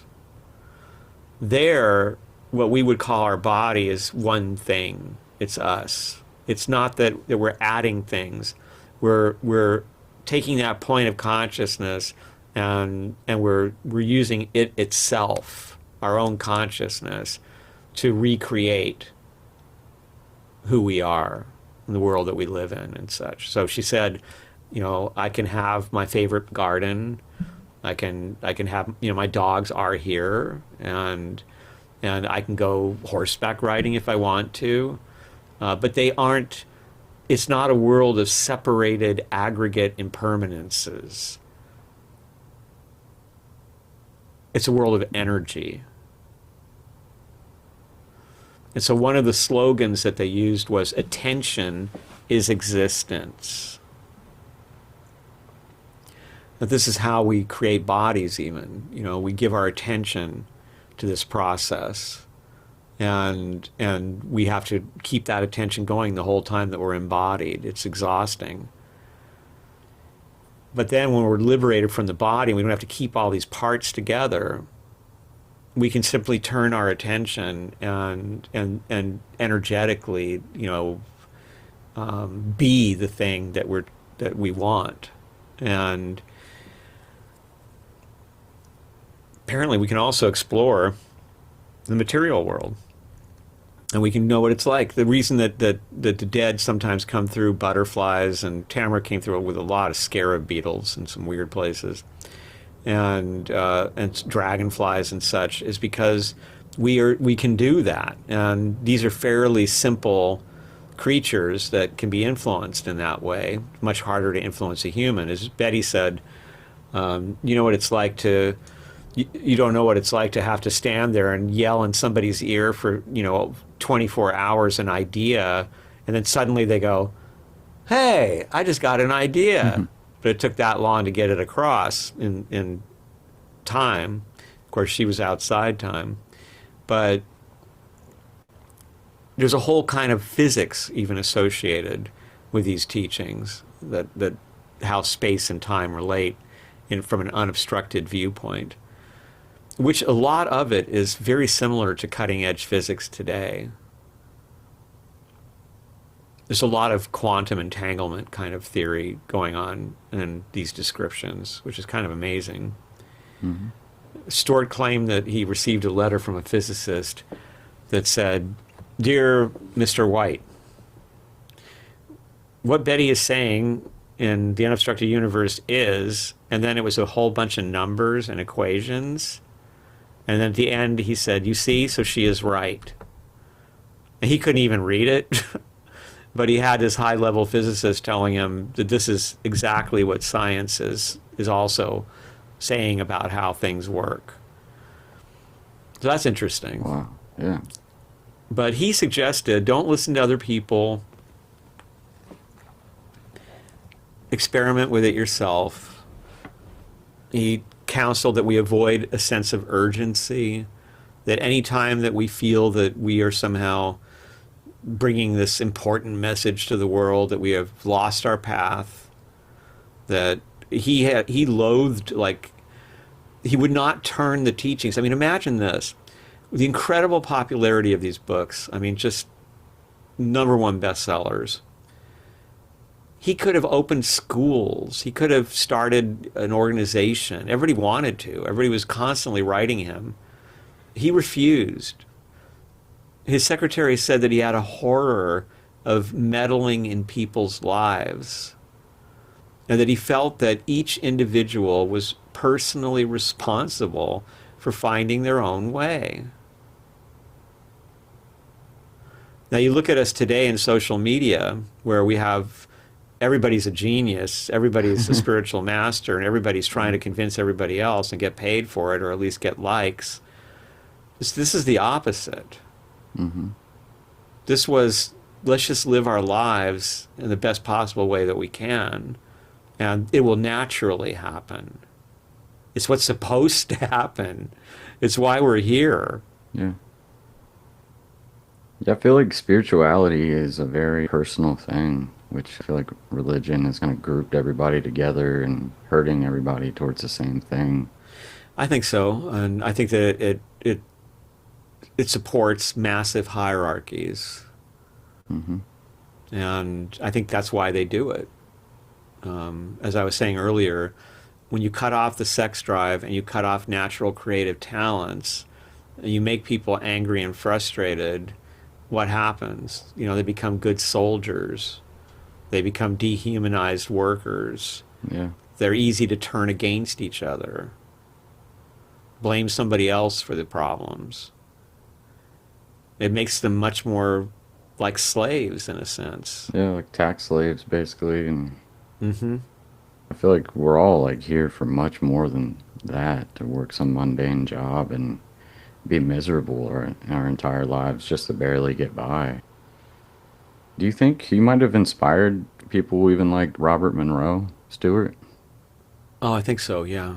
I can't remember if Monroe wrote about him or not. I think he may have actually mentioned him. He's been mentioned by writers you wouldn't expect, like Napoleon Hill, and Mm-hmm. some famous writers in the 70s were influenced by them. But they're nevertheless, they remain strangely obscure. I think it's because they never had kids, and they didn't have an organization, Mm-hmm. so there was nobody to profit from their copyrights. Yeah. Their copyrights were left to a bank in a trust, and the bank, you know, once in a while a bank would put out their books, like in the 70s when people were really kind of getting into the beginning of the New Age thing. The bank that owned the books put out paperbacks through a big publisher, but then they stopped. And now, of course, with on-demand printing, there's all kinds of people who are trying to market their books.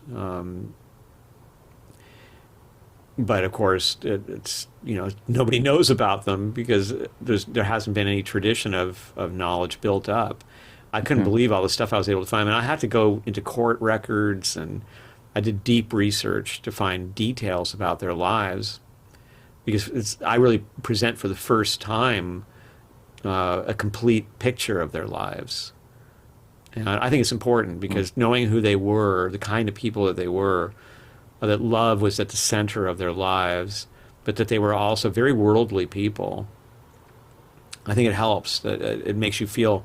So often these teachings come from, and I'm not going to use this word in a critical manner, but occultish kind of approaches where it's people who are really into this kind of stuff, not somebody who was a big game hunter and a lumberjack and all that, who stumbles into it and then brings all his skills and as an explorer to trying to ascertain what exactly is going on here.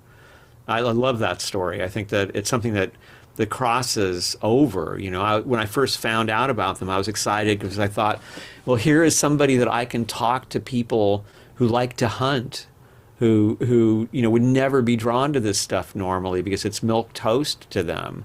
They would love this guy, like he would be an example to them of how to live a great life and a real manliness, in a way that isn't toxic, isn't harmful, and is filled with love and respect for nature and for other human beings, but is willing to go out and be an artillery officer in World War I in order to fight for liberty.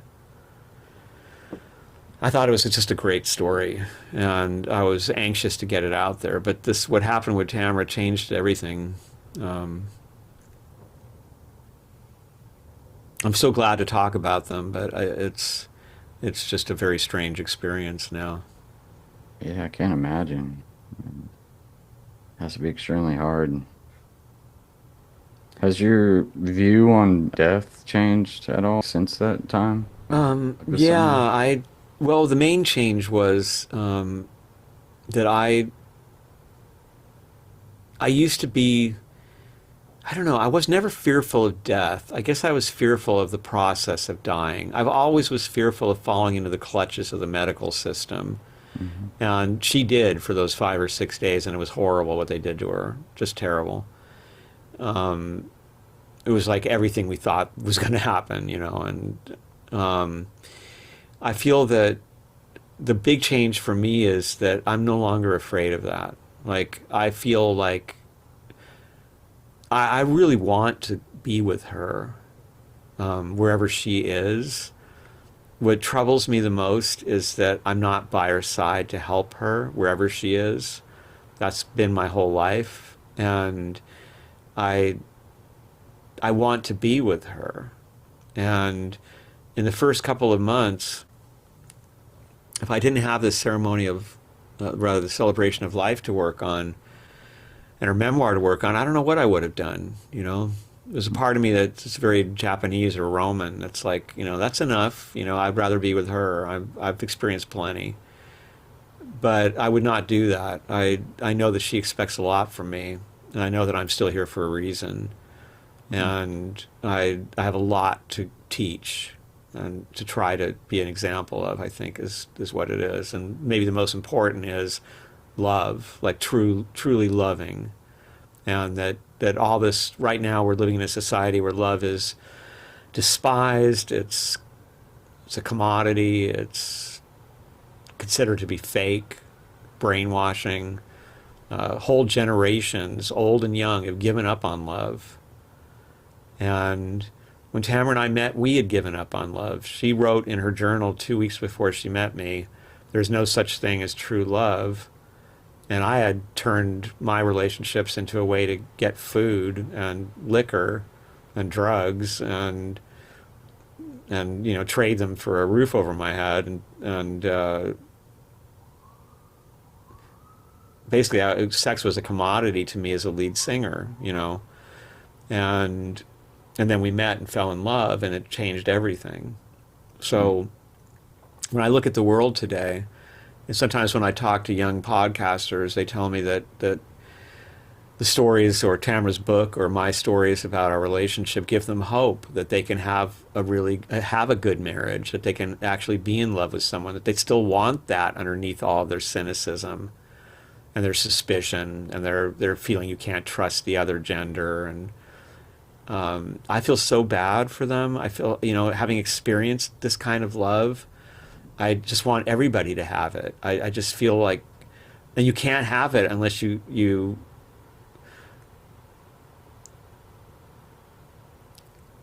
how do I explain it? Like, Tamara and I were lucky because even though we were cynical, we were only like 20 when we met.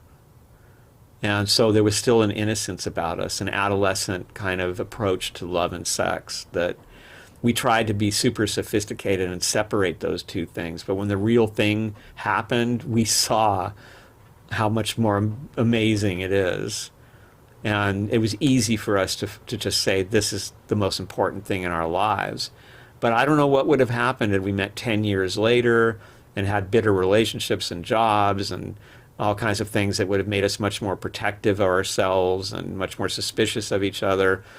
I don't know. I just think that you kind of have to believe it can happen on some level for it to happen. You have to be able to recognize it when it happens. And I have had experiences with friends who, inspired by Tamra and I, and they meet somebody and they think maybe that's it, and they almost kill it because their painful experiences in the past and their desire to protect themselves for good reason is so strong, and you have to talk to them and explain to them, listen, Tamara and I put up with a lot. I mean, in the beginning, I was not a good guy. I mean, you got to give him a chance, to prove himself, and he's going to make mistakes, and so are you. And I would love to get that message across to people, and I think it's one of the most important things that we can do. Going back again to kind of the theme of our conversation here, I guess, is not only is love in itself the most beautiful thing you can experience in life, and Ficino, the father of the Renaissance, called it the most powerful magic, the key to all magic, but also it unleashes your creativity. And for Tamra and I, this was an extreme example because we both learned to play our instruments together. We wrote songs together. We toured together. We made films together. All of it, and so we supported each other in discovering our creativity was much greater than we ever imagined. But you don't have to be working together to do that. You can sometimes be working on completely separate things, but the other person's belief, their encouragement, their ideas, all of it, it brings it out of you. Mm-hmm. And you're able to create something amazing because of it. And this is my wish for everyone that hears my voice, is that their lives open onto this world where love and their true natural talents are able to flourish, and they don't have to go down this bitter track that's been laid out, this stereotypical path that we're all supposed to be taking, and that we all know is terrible. I sometimes talk about, when I talk about the secret of the golden flower, and I talk about the condition of the lower soul when it forgets itself and it feels that there's nothing but the body, is exemplified to me by these families where you get a father and often the mother. They can't wait to die, in a way. They can't wait to get away from their families. They hate their kids. They hate their spouse. They have nothing but bitter things to say to each other. Mm-hmm. I've met so many couples, older people who, it's like, man, when I see a male doing all that hyper masculine, women are they're not, they're not equal to us and they got to do what I say and all that, I just think you are setting yourself up. All I can tell you is I hope you die young, because I've seen so many times what happens when you live that way, which is when you're weak and you're old, and this happened to my dad, your woman is going to torment you. She's going to get back at you for what you did. It's just human nature. Yeah. And they don't see it coming. And what a waste, because there was a love probably there that sparked at one time and was killed out by doing the right thing according to a society that only wants you to be a slave, mm-hmm. wants you to do what it wants you to do, and never are you allowed to be free. Serve your purpose for the system only. Mm-hmm. Exactly. Now you're somebody, but your talents, your relationships, that's weakness. It's not manly. There's Stuart Edward White going, I'm more manly than any of you, and I say it is. You know, I say spirituality and talking to your dead wife is mega manly. Everything around you tells you to be afraid to do that, and like not having that fear is Yeah. The like, grief alone is enough, man. I mean, that's, yeah. the absence. I've learned a lot about grief, and there's two kinds the way I see it. And this comes from something that I found that Tamra had written on the back of a chord sheet for a song she was working on, like maybe 10 years ago. Mhm. She had written, "Don't shed tears for the sadness of going. Shed tears of joy for the knowing." And that led me to thinking about these two kinds of grief. The grief of the absence is so horrible, and there's nothing. People who say that they're spiritually, they know that they're in touch and that they don't feel that kind of grief.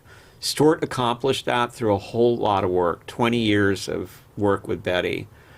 But most people who think that that's what's happening are suppressing the real grief, and it's going to come back and bite them.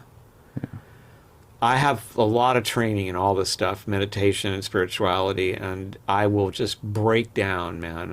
To not have the person you love, to not hear her voice, the little things, when somebody comes home, when you come home and she's in the window and she says, "Hi," all the little things, the hundreds of ways that somebody you love makes your life so much more beautiful, the teamwork, all of it.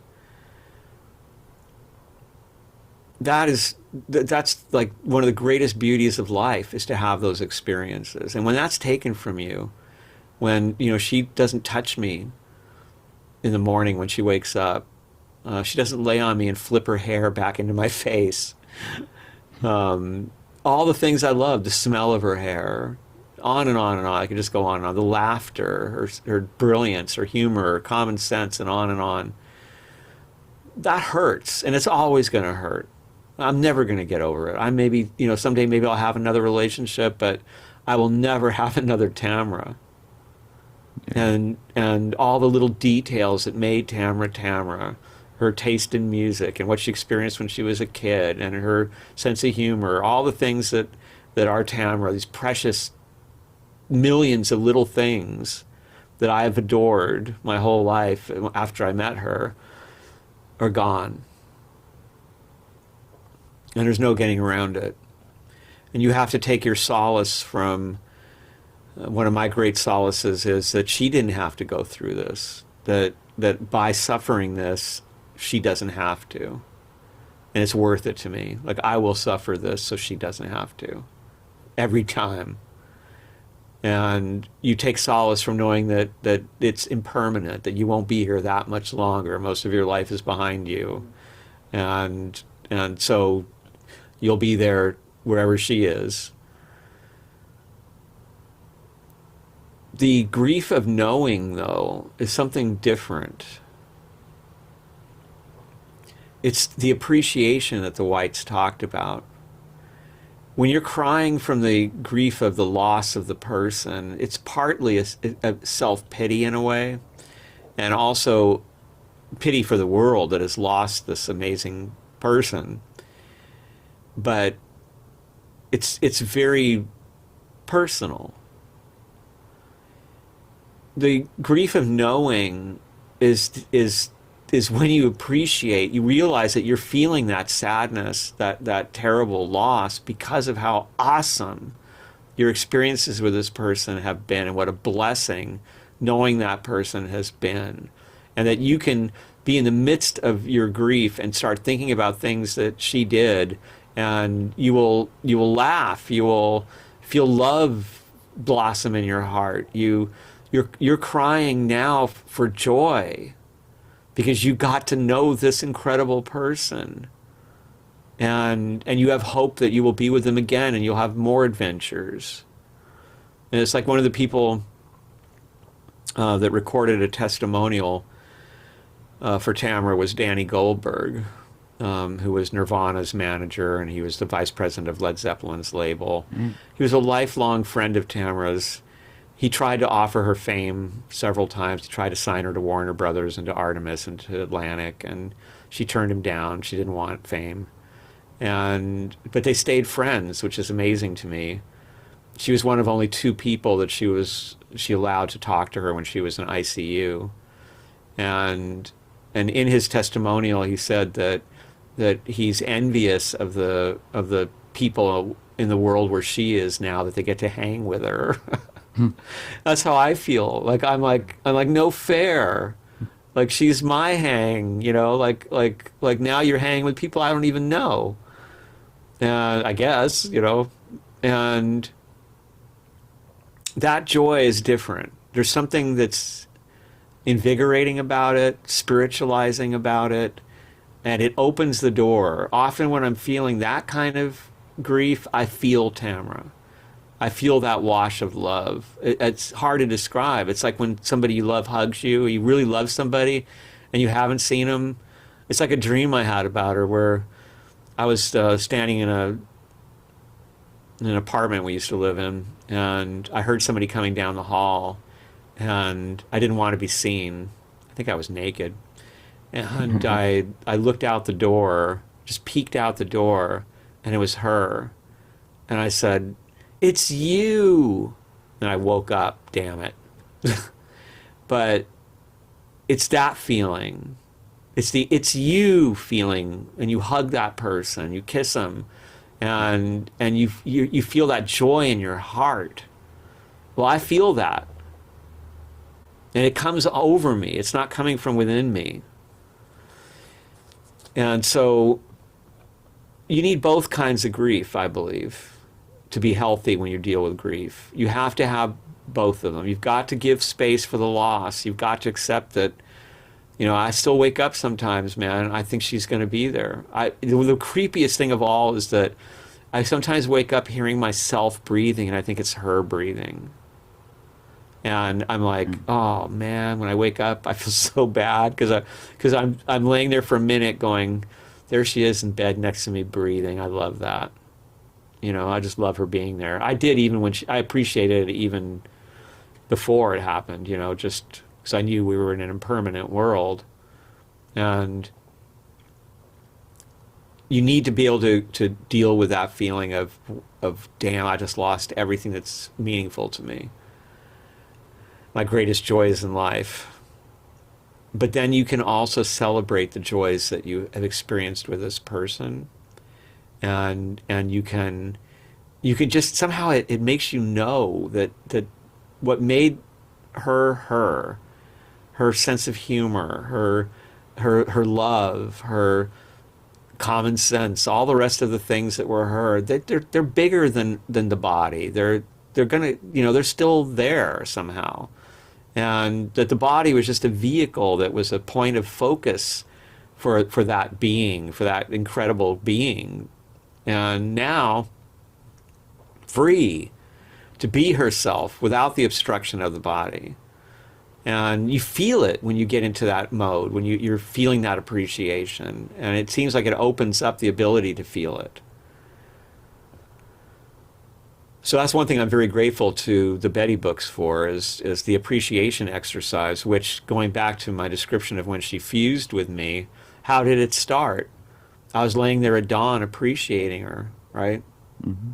I was telling her, all the reasons why I love her, and I'm so appreciative of her trying to get back home. But losing the sound of her laughter, losing the body that I loved more than any body in the world, losing my favorite person in the world, that's going to hurt the rest of my life. Mm-hmm. It's obstructed hurt, but it's because it's like you built something beautiful, like, I don't know, man, it's like great music or something. It's like, mm-hmm. like to be able to have that feeling, that relationship, and to live that relationship feels like creating a masterpiece of music or like an incredible book or something. I don't know, just something that's so beautiful in itself that, yes, it has to end. You know, you wrote the book, you finished the song, it's over. But it's still so grand. It's still so sublime. And even though it's obstructed, but to do it down here on a level makes it even more magical, because you somehow made these particles of sand, let's call it, as she used to, dance. Seriously, it's something that I feel like is so lost today in society. Not many people have that type of connection with one another. Do you feel like we choose to come down into this physical reality, this life? And do you feel like you guys might have known each other possibly in a different realm, or, you know, previous life or previous existence? For your first question, I think that most of us come here because we want to. I think that it looks a lot different up there than the experiences. So, for example, Tamara and I grew up really close to each other. We went to the same bakery when we were children. We went to the same chicken joint. We went to the same shopping center, constantly shadowing each other. And we probably thought on the other side that we were going to meet over there where we were growing up. But we never did. We met under much more dire circumstances, and I think that happens a lot. I think that we are overly optimistic when we're unobstructed about how things are going to work, and we expect we'll do better than we do. And yet, it's a miracle. You know, my family had to move all the way from Germany to Los Angeles for me to meet her. I mean, that in itself is like a miracle. Mm-hmm. I also think that there are other people, though, who are forced to come back. People who've lived really horrendous lives and done a lot of damage, and who have to come back to learn and to undo what they can to make up for what they did.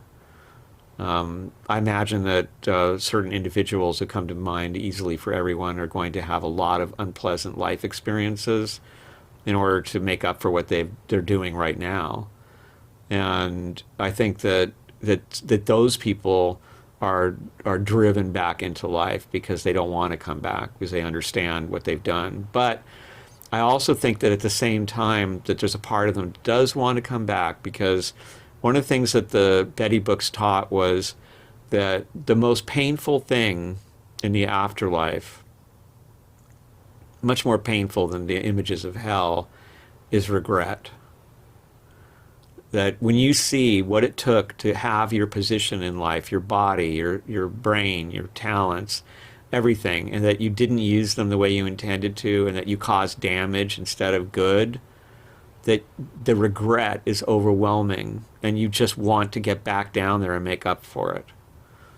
So it makes me wonder about people like dictators, that maybe they were supposed to come down and be great leaders, and they got warped.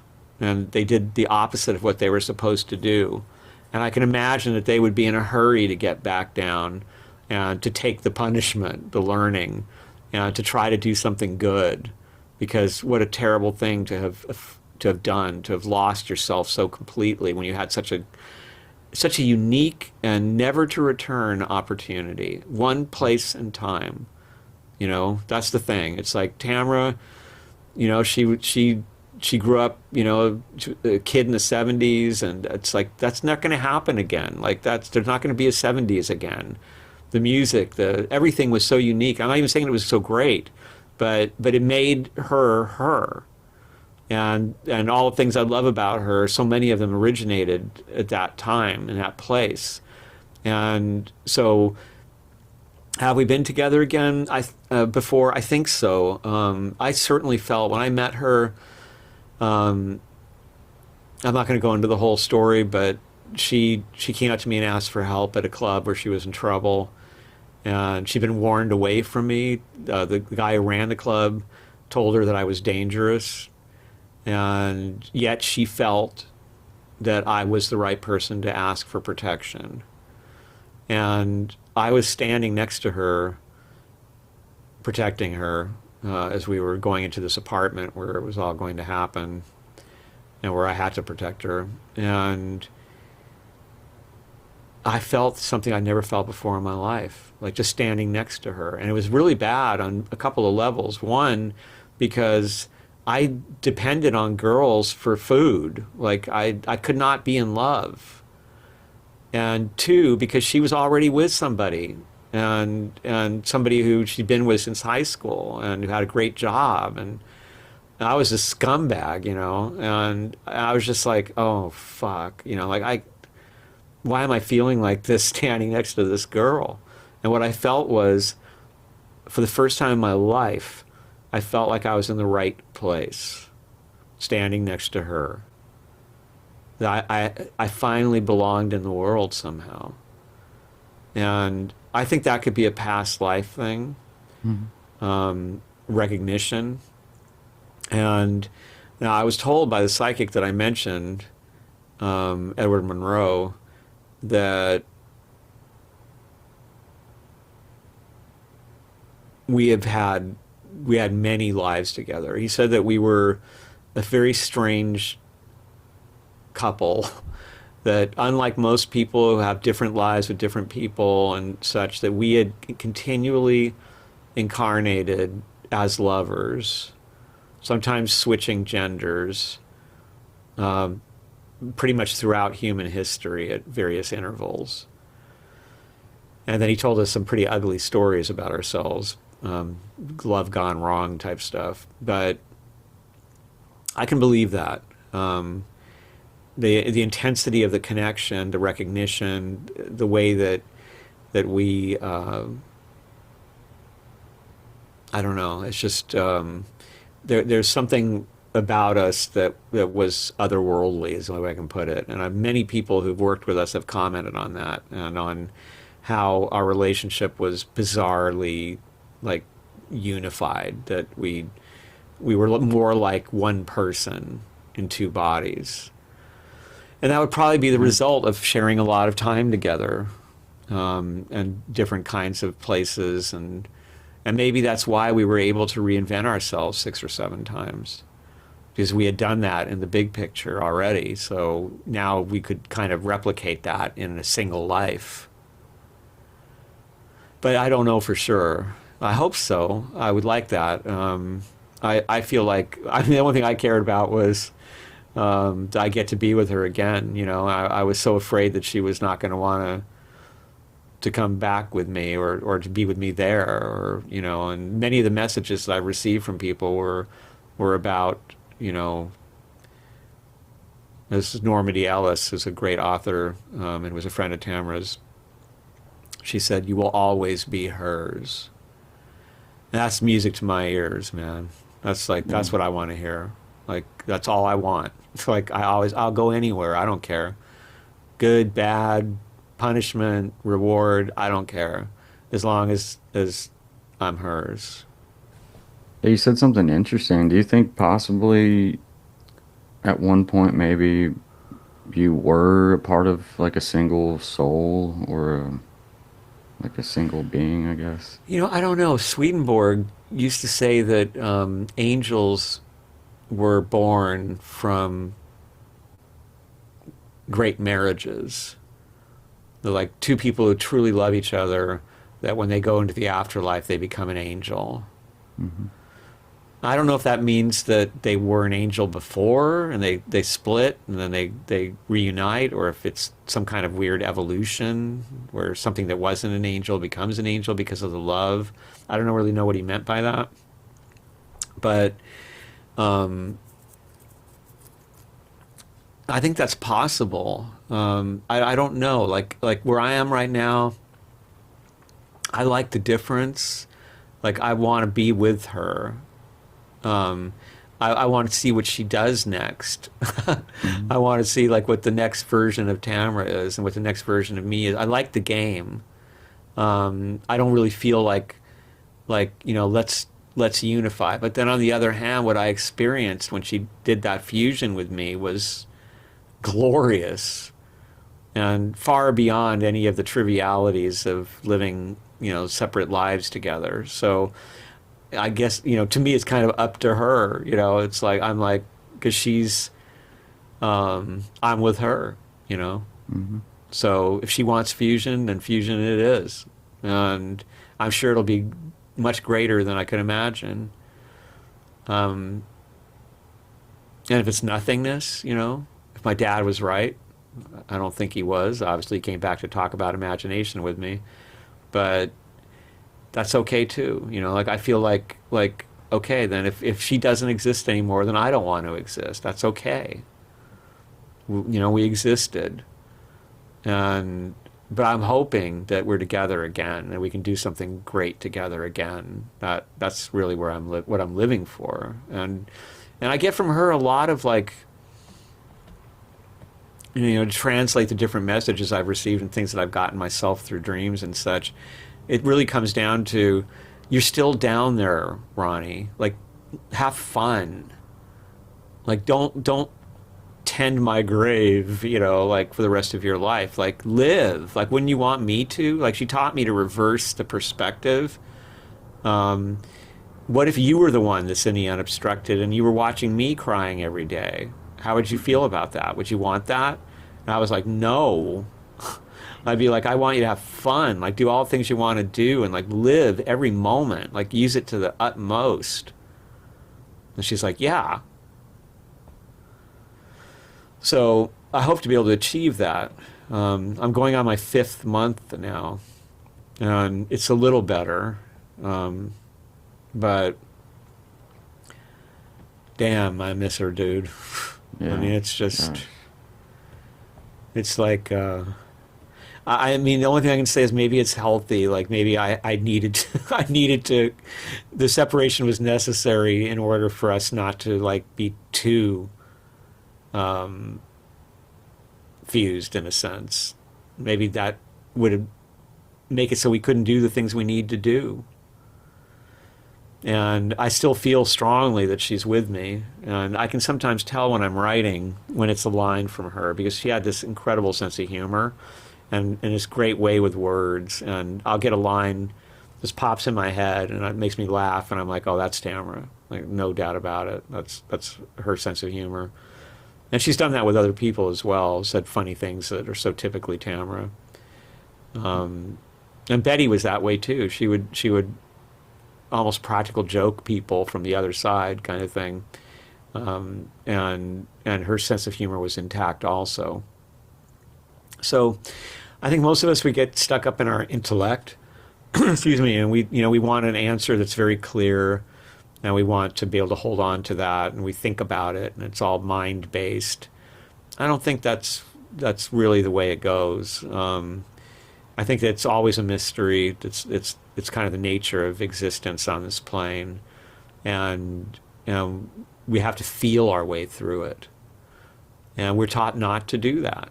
We're taught not to trust our feelings, and unfortunately, that's our intuition. That's where we feel. I don't think that Tamra is sending me love. I feel it, and if my brain was telling me that's impossible, I wouldn't feel it, I guess, or I feel it and think it was just me fooling myself. So we all have to fight against that.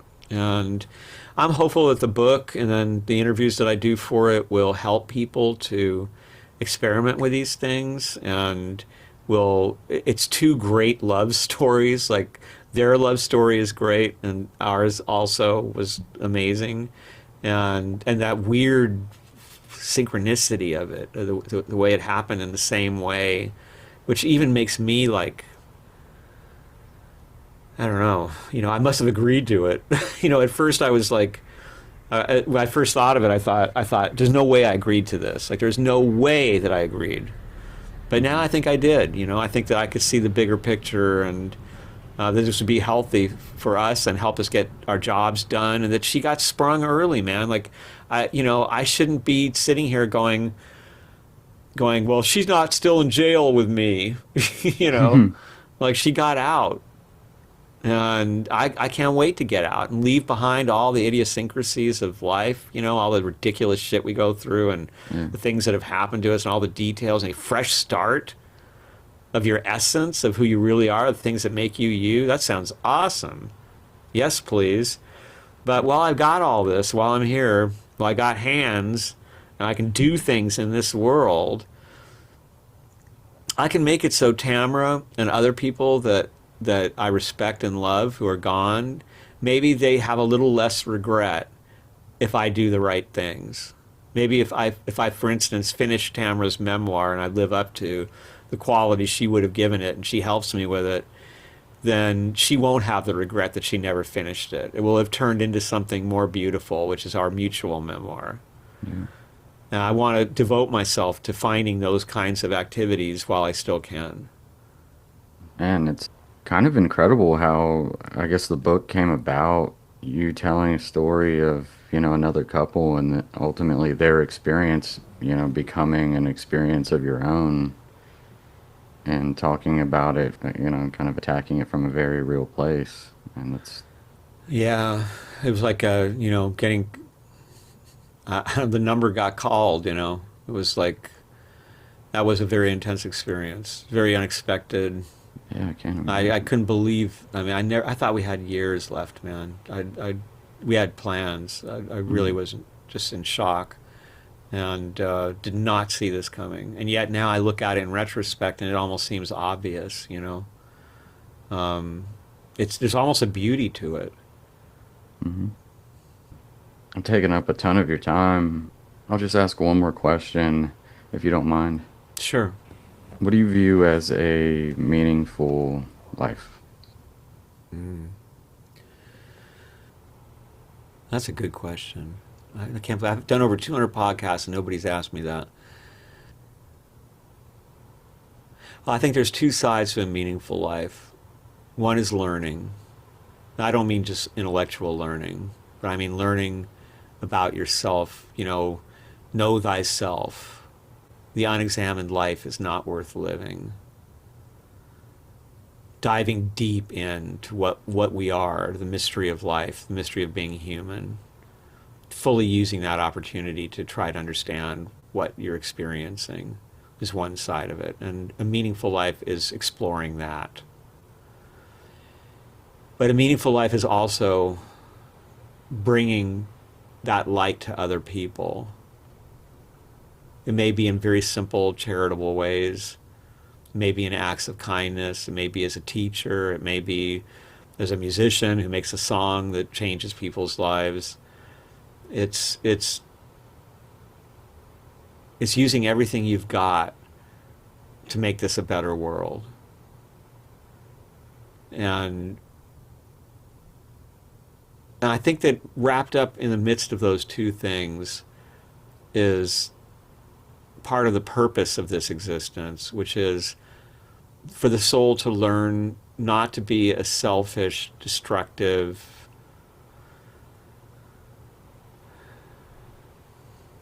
agent of I want, but instead to acquire unconditional love for all existence, even your enemies. Doesn't mean that you give in to them, but you can still appreciate them. You can still understand. And you can still find something to love in your shared existence in this particular time and space. We're all in it together. And that unconditional love can start with something as simple as a pet. Lots of those dads I was talking about who can't wait to die to get away from their families have a dog or a cat that they just love to pieces, and they cry and cry and cry when that animal dies. They have unconditional love. They learn it. I learned it through Tamra. And then you start to apply that unconditional love. You make that equation that I made. Well, if the world can make a Tamra, or the world can make my border collie, then it's not that bad a world. Maybe I should start looking for the good things to love in this world. And then that ultimately takes you to a place where you achieve the kind of understanding that was Buddha's and Jesus's and Ralph Waldo Emerson's, and where you have moments where you love the universe, where you love existence. You just feel this deep, cherishing appreciation for the experience of this great mystery. And in a weird way, that's the meaning, even though you can't describe it. And it isn't an intellectual concept. It's the meaning. And that's what we all want too. Tamra loved me unconditionally. She even loved me when she called me Mildred. And there's nothing more wonderful than experiencing that kind of love. That's why we love our pets when we have those kind of relationships with them, which can be very spiritual. And so can we apply that unconditional love into the world and not let our belief systems or our intellect defeat the idea as being impractical or silly or, no, what would the world look like if there was unconditional love? What would a president look like who had unconditional love? Will it ever happen? But each of us is our own captain of our own lives, and we can bring it into our own lives, and we can try to achieve those things. And it's a difficult path, man. I mean, you can unconditional love the wrong people and they hurt you. And can you keep your unconditional love when that happens? There's a lot of questions like that have to be faced. Now, that's what I'm facing now, right? Like, where do I turn all of this? All my skills in relationship, my love, all my sexuality, everything, what do I do now? I don't know. Mm-hmm. I guess life will show me. But can I be unconditionally in love with life even after it took away my Tamra? I'm trying. And Tamra once sang in a song, "The beauty is in the trying."